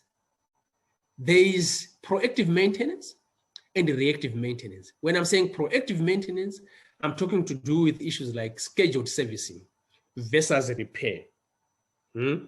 What is the consumption in terms of water? What is the consumption in terms of energy? Health and safety issues whilst I'm operating this machine or when I'm commissioning this machine, what are the most consideration issues? So if you check on this from purchasing, you go until you go to the health and safety, everything is involved with cost. So if you are applying health and safety, equally means that you need the health practitioners for them to come in. If it is these days when we are talking about COVID-19, we are going to look for these practitioners who understands how to maintain it when you are having a gathering. Energy use, what is the energy use usage? And what is the quantity? What is the cost? What is the water application in terms of that, if it uses water? Maintenance schedule. All these, as I said, they involve cost. So this is the acquisition. But acquisition without post-acquisition is not complete. Acquisition without post-acquisition is not complete. Now you consider post-acquisition. Post-acquisition now, we're talking about decommissioning, we're talking about dismantling, we're talking about disposal. All these are costs. Disposal, if you want to dispose it as a scrap, what are the procedures to follow? What are the legal implications?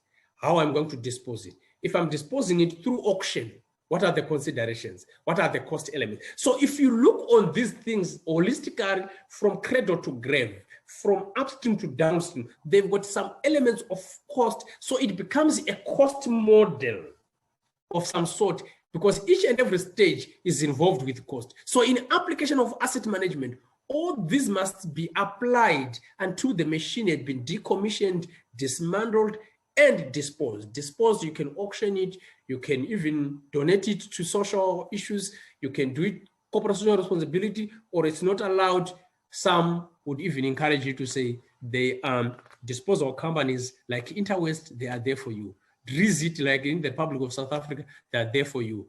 Even pitting, it can be allowed, but it has to follow some legal procedures of the ruling regulations of such a country or such an industry.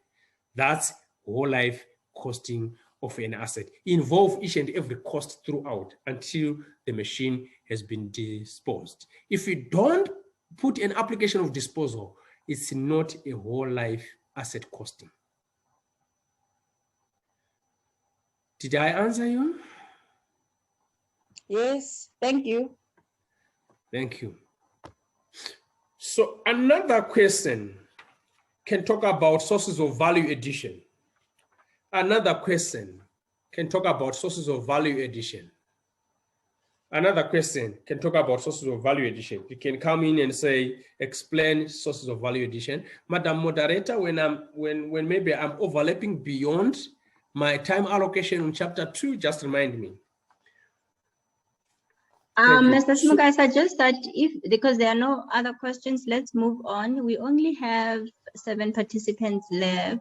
So I do think that if it's possible to wrap it, we can do that, but we can move forward. Okay, fine. Let's move to chapter 3 for those who are around. Let's move to chapter 3 for those who are around. Application of whole life asset management. This was what I was explaining. And the question might come as apply the whole life asset management practical process like what I've explained there. Then also the other question might talk about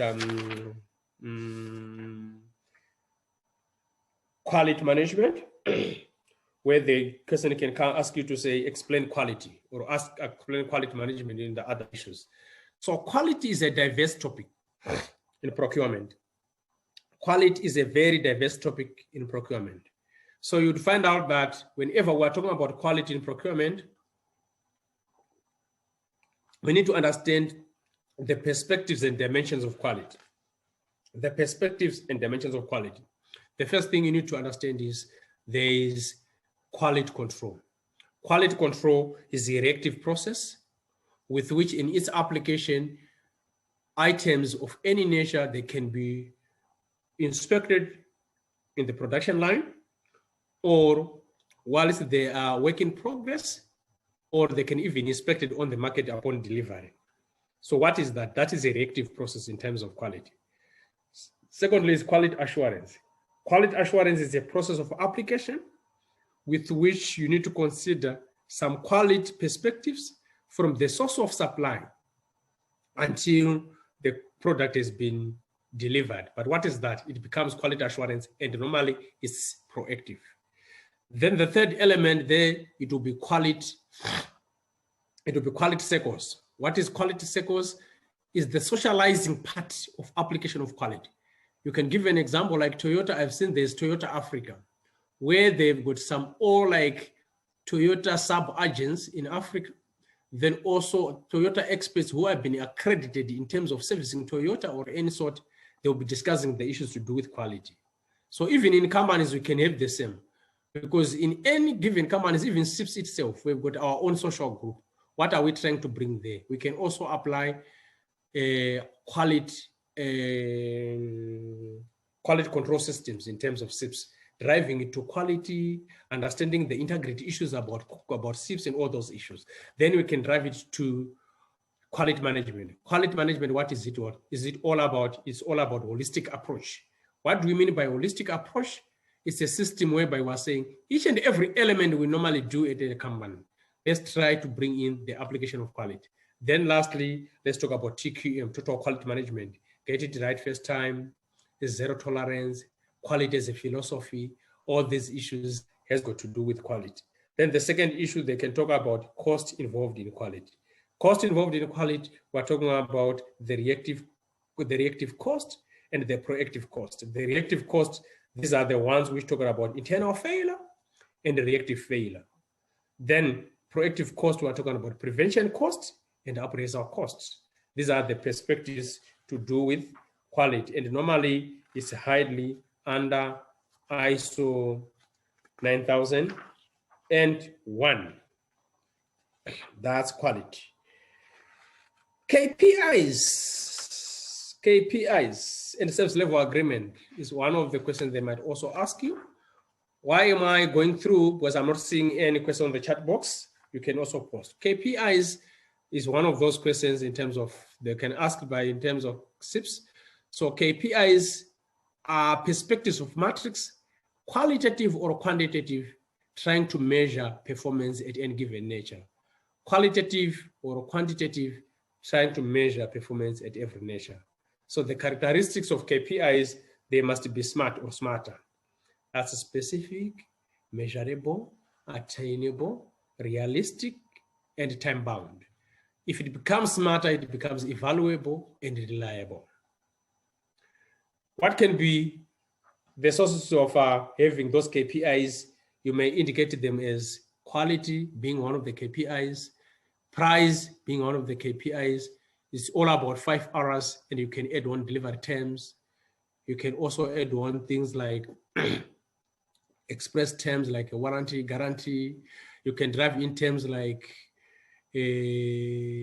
association, information of relationship, like compatibility of these issues.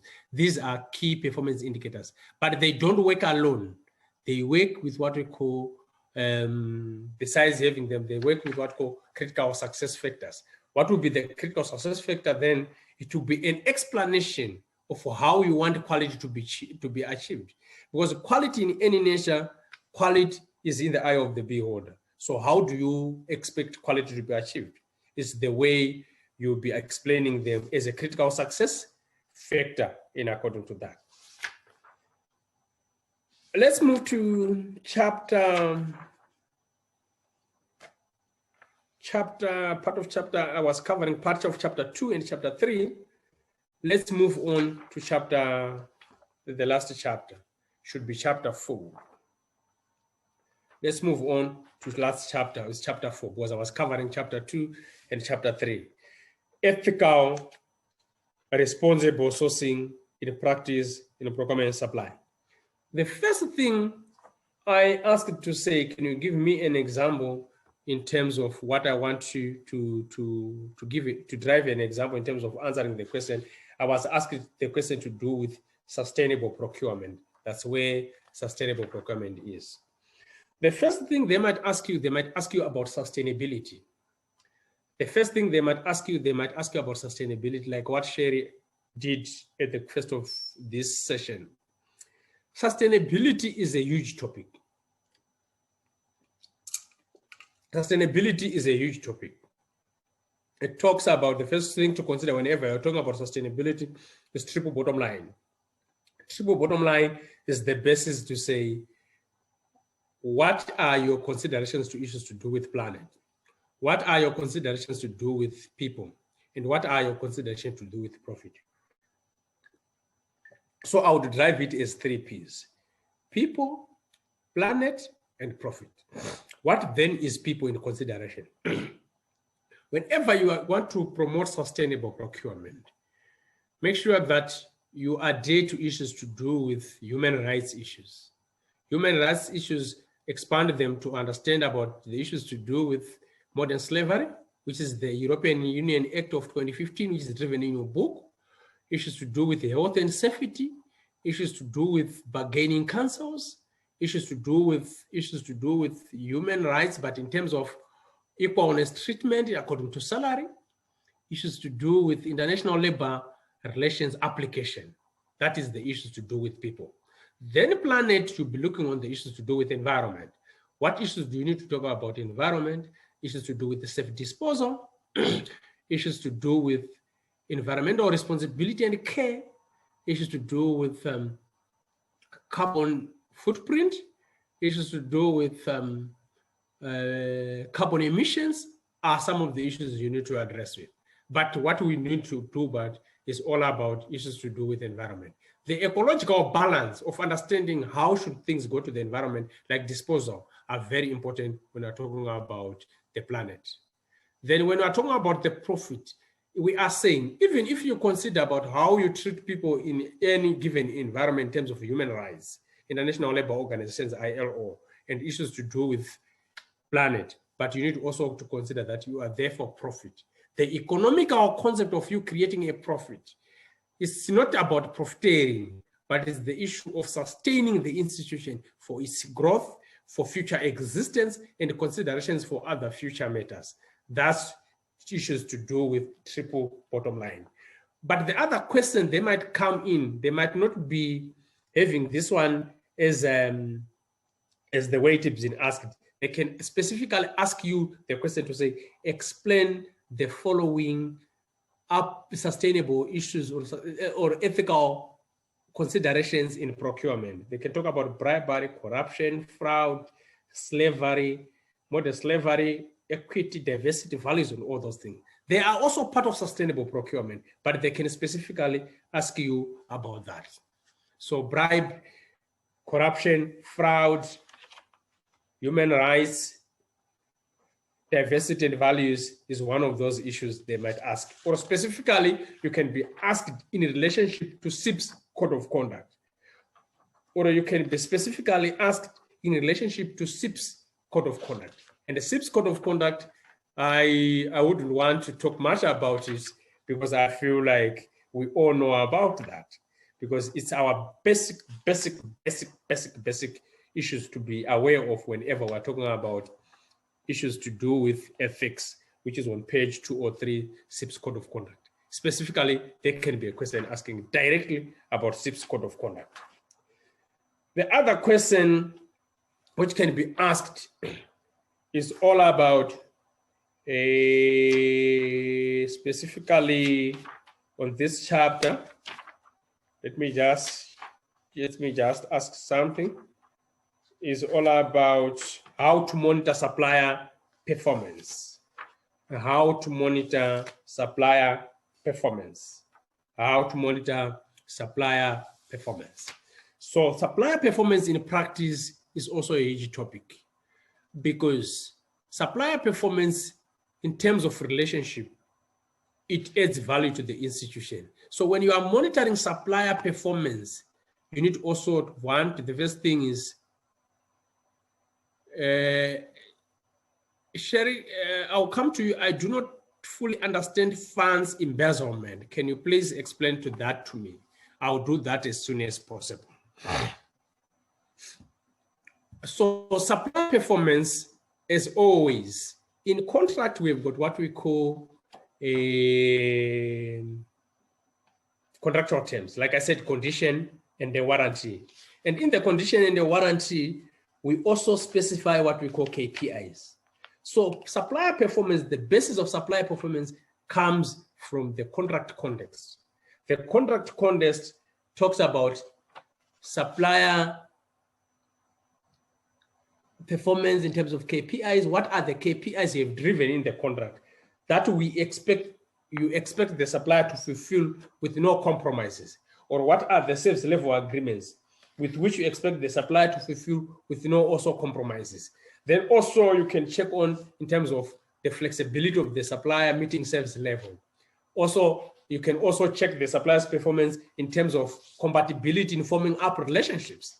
And that at the end of the day, is there any potential in value creation by using the Kraujic matrix in trying to elevate the supplier? If the supplier is a routine supplier, how can you make him become a strategic supplier? Is there that potential? I would think in South Africa, where we talked about the BBE, the issue of incubation, the QSE versus the EME, the QSE, the qualifying enterprise, and the EME, the exempted enterprises, micro enterprises. So in this operation, the incubation method, where someone needs to move from one stage to another until someone is able to meet a tender, it becomes a compatible system where someone can be measured whether he or she is able to meet an expectation in terms of a very vibrant supply in the future. So you can also use that one as a method in trying to measure supplier performance. What is fund embezzlement, like Sherry has been asking? Fund embezzlement is taking money of property of a person to whom it has been entrusted. That's what is in page 95. Now, let me explain more about funds embezzlement. Like if you read on page 197, I want to read then first explain giving an examples. Page 197 says, embezzlement is taking money or a property with which it has been entrusted into a person's care. The money or property is usually obtained into legal acceptance fashion and the individual within the rights and possesses the money or property. However, they are no legal owner. As such, if they try to claim ownership, they are committing embezzlement.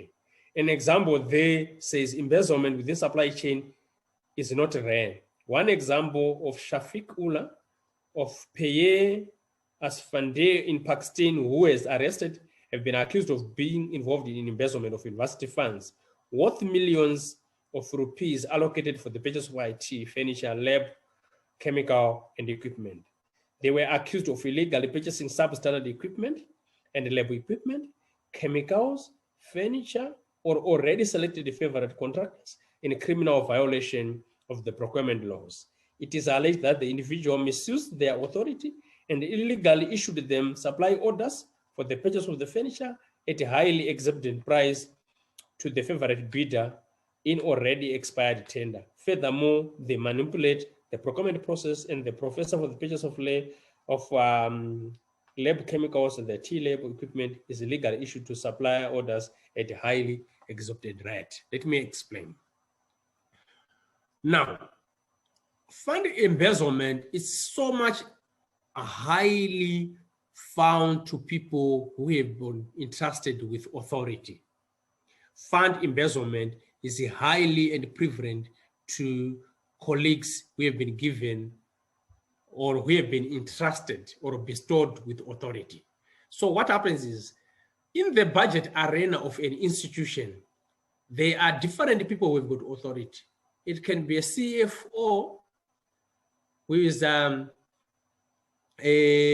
finance officer. We've got also CPOs, chief procurement officers. They've got an authority and they've got a budget. So what normally happens is there is a connivance of circumventing a certain regulation and try to create a compromise or substandard procurement within the practice or within the payment system and have a personal benefit at the end of the day. So a very good example of funds embezzlement, I can say, let's assume Mr. S has been entrusted with a 2 million budget of procurement or transformation of a procurement function into a digital procurement function. Then in the process, I am the one who has got the last authority, even if I might have some procurement officers within me. So we source for tenders or we source for quotations. Then out of the quotations, there might be pre-arrangement with a certain bidder, or there can be an arrangement upon submission to say, let's circumvent the process of value for money and create money for ourselves. We compromise the quality, we charge exorbitant price in the tender, then we make sure that the supply of the material or the IT equipment, the hardware and the software can be also coming from sources which are exorbitant or sources who compromises quality on both angles, both the hardware and the software. And at the end of the day, if the budget is going to be 2 million, it can be 2 million, 5 or 3 million, such that the extra is a benefit for those people who are participating in the connivance on the racket of embezzling that fund. So it's an institution where there's a malpractice or where there's an ethical practice in circumventing or trying to bypass a certain regulation for personal benefit at the end of the day. It can be overcharging for a product or undercharging for a product, but at the end of the day, we leave room for personal benefit or connivance within the budget which has been allocated for a certain product. That's funds embezzlement. If you do not hear me well, I can also repeat with another example. Back to you, Sherry. Thank you very much for the explanation. I heard you well. It's very close to fraud and substitution. Thank you. Thank you. And you find out sometimes it can involve racketeering. But racketeering now, it's now an issue whereby I have got 2 million, right? And I'm conniving with the vendors. And in the process, I'll take that 2 million. I'll do another deal outside there externally. Then I bring it with another method to the institution. but I'll use a method of rinsing it, trying to clean that money, then it comes back into the circulation. That becomes racketeering. So it can involve also racketeering in the process.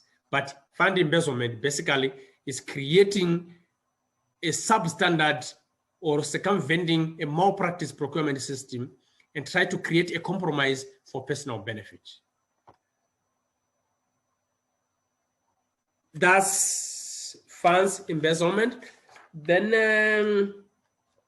the other issue which the question can ask you is about I'm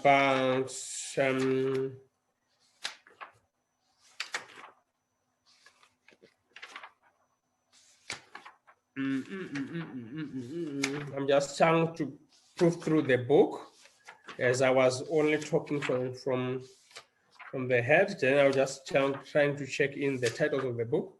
Then I can give you another area. Can ask you about okay, there's this one, difference between forced and bonded labor. The difference between forced and bonded labor. It's another question.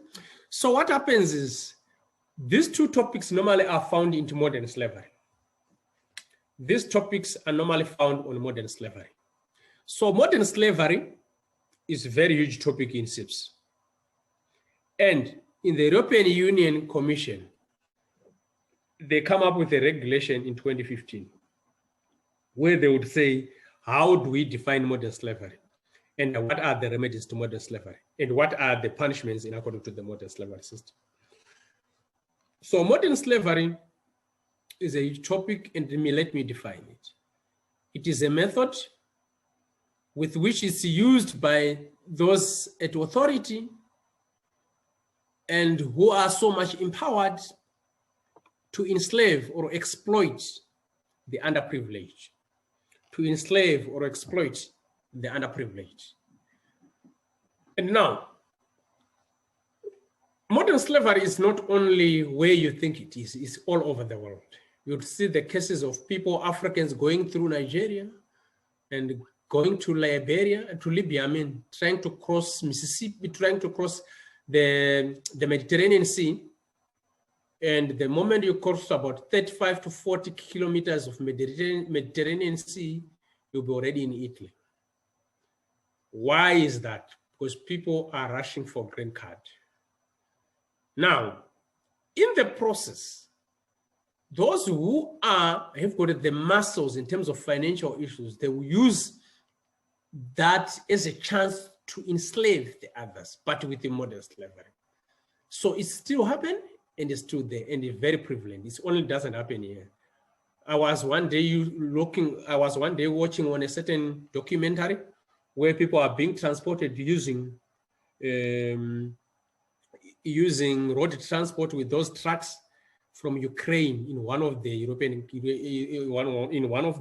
countries, and that becomes also part of that modern slavery. And like it's part of like human trafficking as part of creating in modern slavery. So modern slavery is prevalent, and the modern slavery has got its own science. So how do you find that is modern slavery here? Or how do you find that someone is working under modern slavery? One, the staff of the people in terms of morale. Morale will be very low within the people who are under modern slavery. Secondly, you would find out the dressing code. They might be dressed in a uniform, but most of the outlook of the uniform, they will be sometimes too dirty. Thirdly, they stay in large numbers. Thirdly, they stay in large numbers when they are staying, or in high jura or walls, where they will be staying 10 or 20 in one room. Fourthly, they survive on bonded borrowing. They survive on bonded borrowing. For example, someone is borrowed 3,000, but someone is earning 3,000 or 4,000. Then you are told you are going to pay me 5,000 over a period of how it might take you a year to pay that money. Fourthly, they will show you no interest to speak to anyone because they are not allowed to do so. So forced labor now and the bonded labor, there's a slim difference. But if you are not all well about how they work, you might not find the difference. So bonded labor in this sense, it becomes a forced labor, it becomes a method where someone has been forcibly and exploited to work under certain conditions, right? It might be driven that the person has gone there willingly, but the conditions has been forced for him to work under deplorable conditions because you've got no choice. Or you are even forced to work even if you are not willing to do that work. And sometimes there's no regulation in terms of what time do you start the work and what time do you need to finish up the work. That becomes forced labor. Then bonded labor, it would be an example. I can give you an example.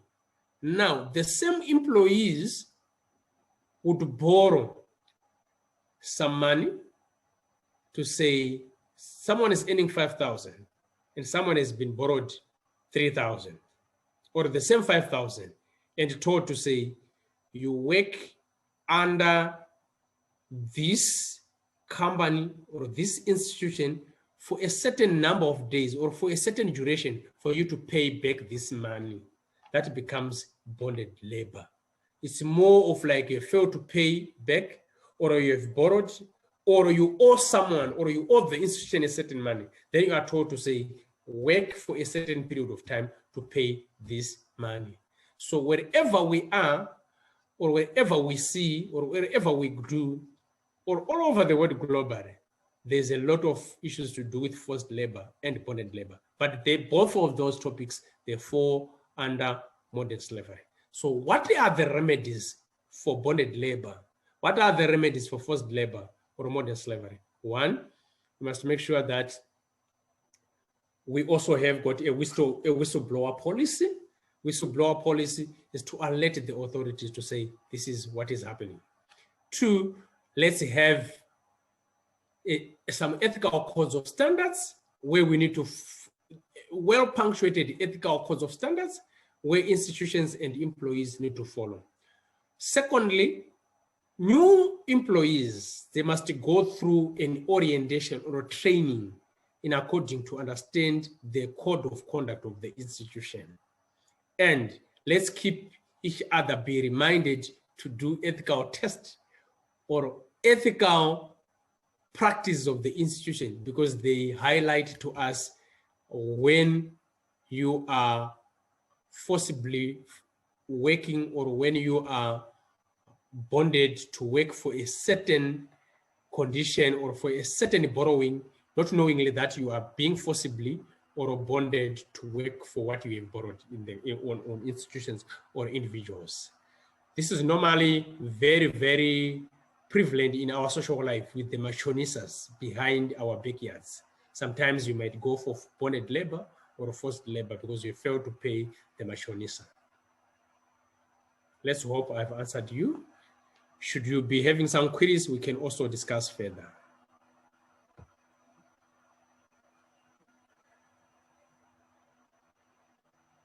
I was about to discuss something which I talked about sectors.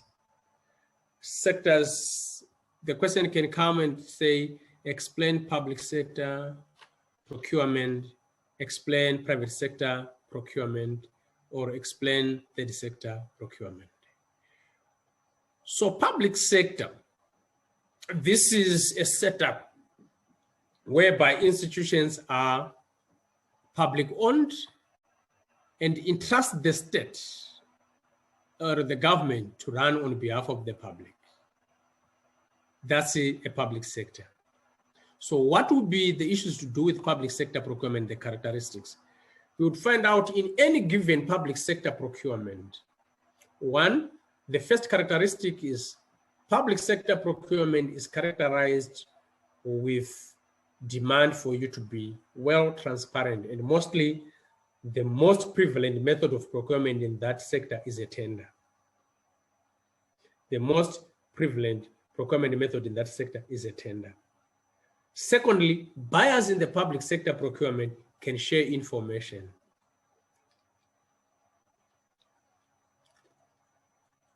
Buyers in the public sector procurement, they can share information. And the objective of public sector procurement is to create value proposition driven by quality service. Value driven by quality service. However, mostly in the public sector procurement, it's a hierarchical way of operating. Mostly in the public sector procurement, operation is mostly hierarchical way of procurement. Why do I mean hierarchical? You need to follow the protocol of hierarchy and communication. Assistant procurement officer going to the senior procurement officer and going maybe to the head of procurement and going maybe to the chief procurement officer or director of procurement. That's the hierarchical structure. However, in the private sector procurement, you'd find out that the procurement is circulated on the growth as an objective or value creation and profit. And mostly there is a lot of innovation as a demand in terms of that procurement. And the most characteristic is, or in the private sector procurement, competition is also a major determinant factor. Competition is also a major determinant factor. And what is the procurement, and what is the example, I mean, in the public sector, in the private sector procurement, is an institution owned by individuals. Now, in the third sector, this is for non-profit making. In the third sector, this is for non-profit making. And if we are saying for non-profit making, which type of institutions are we talking of? We're talking about NGOs, we're talking about churches, we're talking about political parties, etc., trade unions. And the main goal for them to be in the business is for them to drive awareness and to lobby interest. And the main reason for them to be in business is to lobby awareness or to drive interest.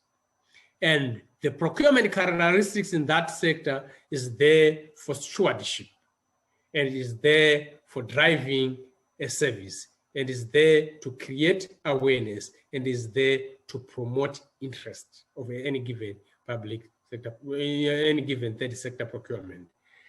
And as a procurement responsible person in that sector, your main goal is to focus on stakeholder demands or stakeholder focus or stakeholder objective, which is driven by the interest or the lobbying of such an awareness at such a given time. What is an example there? If we're talking about that sector environment, for example, let's talk about the issues to do with let's talk about the issues to do with a church. A church has got the objective of driving the interest or lobby and awareness in terms of whatever it falls. If it falls Christianity, if it falls under Hindu, that is the goal. And as a procurement officer there, you need to understand how do you work towards stewardship procurement? How do you work towards transparency of the processes you do? How do you work towards accountability of what you want to do? And how do you also report back to the stakeholders or the main stakeholders of the institution? That is the other question they might be asking. The other question which can you ask is about tendering. The other question which may ask is about tendering. The question might ask you to say, explain the tender procedures. Explain 4 tender procedures which you might be familiar with. Explain 4 tender procedures which you might be familiar with. When you are asked about tender procedures which you might be familiar with, it is not asking you about steps in tendering. you are being asked about the types of tenders in the public sector procurement. The types of tenders in the public sector procurement. So what are the types of tenders in the public sector procurement? The first one is what we call open tender. What is an open tender? This is a tender which is advertised on a competition basis, and all potential response or bidders will respond to this type of tender, and it needs to be carried out transparently. What type of situations or circumstances does this type of tender suit? It suits to an environment where there is high competition. It suits to an environment where there is high value tender. It suits to an environment where there is high risk. And also it can suit to an environment where not only price is a consideration factor, but also quality and other components are also a considered factor. The second type of tender is called selective or restrictive. Selective or restrictive normally is two-stage type of tender. The first thing is pre-qualification, where you can do it with request for information or a request for expression of interest or drawing what we call a PQQ, pre-qualifying questionnaire. And after you've shortlisted, you can only deal with players who have been shortlisted, for example, 5 to 8, 3 to 5, or 3 to 8. The book normally sometimes can limit you to 5, can limit you to 8. And when you are dealing with this type of a tender, you can only deal with those who are pre-qualified. And if they are pre-qualified, how do you deal with them? You conduct them directly with the tender document sent to them. And therefore, what are the circumstances for you to deal with a restrictive tender or a selective tender? The circumstance can be one in terms of quality. The circumstance can be one in terms of complexity. The circumstance can be also based on the two-stage process where you want to make sure that you pick the best out of all who are on the market. That's selective or restrictive tender. And sometimes it can be based on confidentiality. The third type of tender is a tender which is called negotiated tender. Negotiated tender is a tender with which you negotiate with only people who are capable of providing such a service. A very good example of using such a type of tender is where we are talking about cash in transit in the Republic of South Africa. We really know that there is 4GS, G4S. We really know that there is Fidelity. We really know that there is this one, the third of the company. There are 3 or 4, maybe maximum can be 5. So with this type of tender, there's no need for you to advertise publicly or invite competition in that type of tender, because you really know that the service providers are only 4 of them or 5 of them.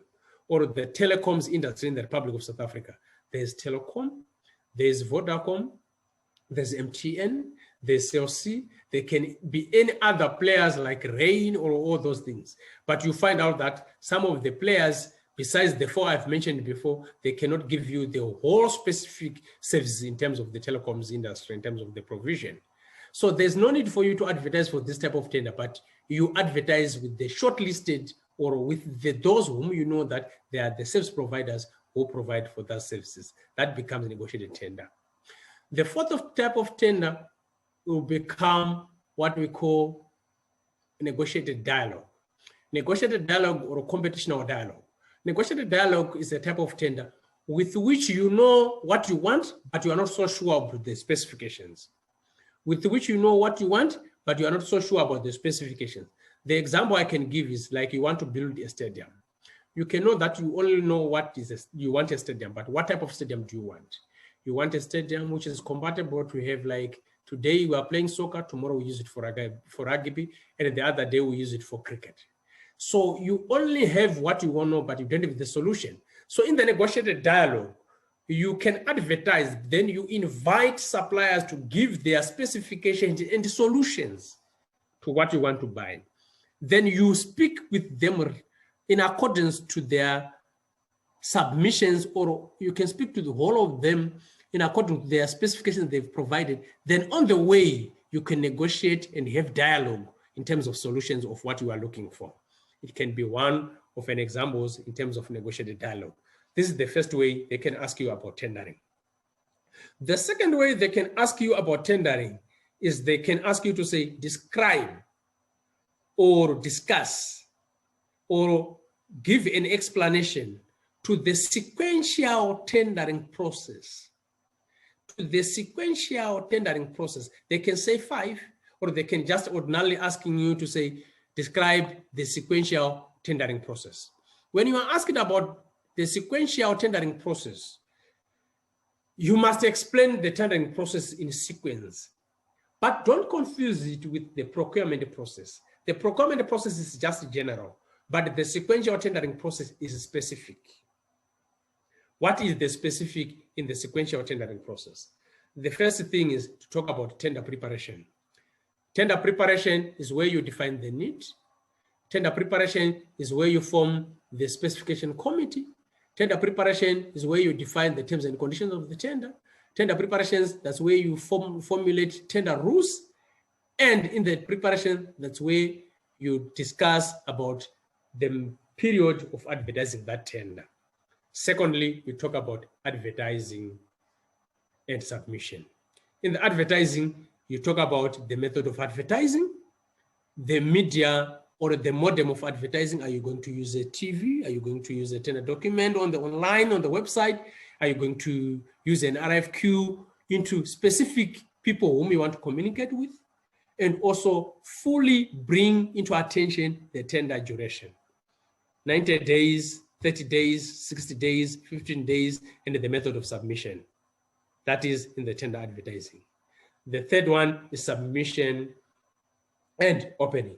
Submission and opening is done in according to the date. The date the tender is submitted is the date the tender is opened.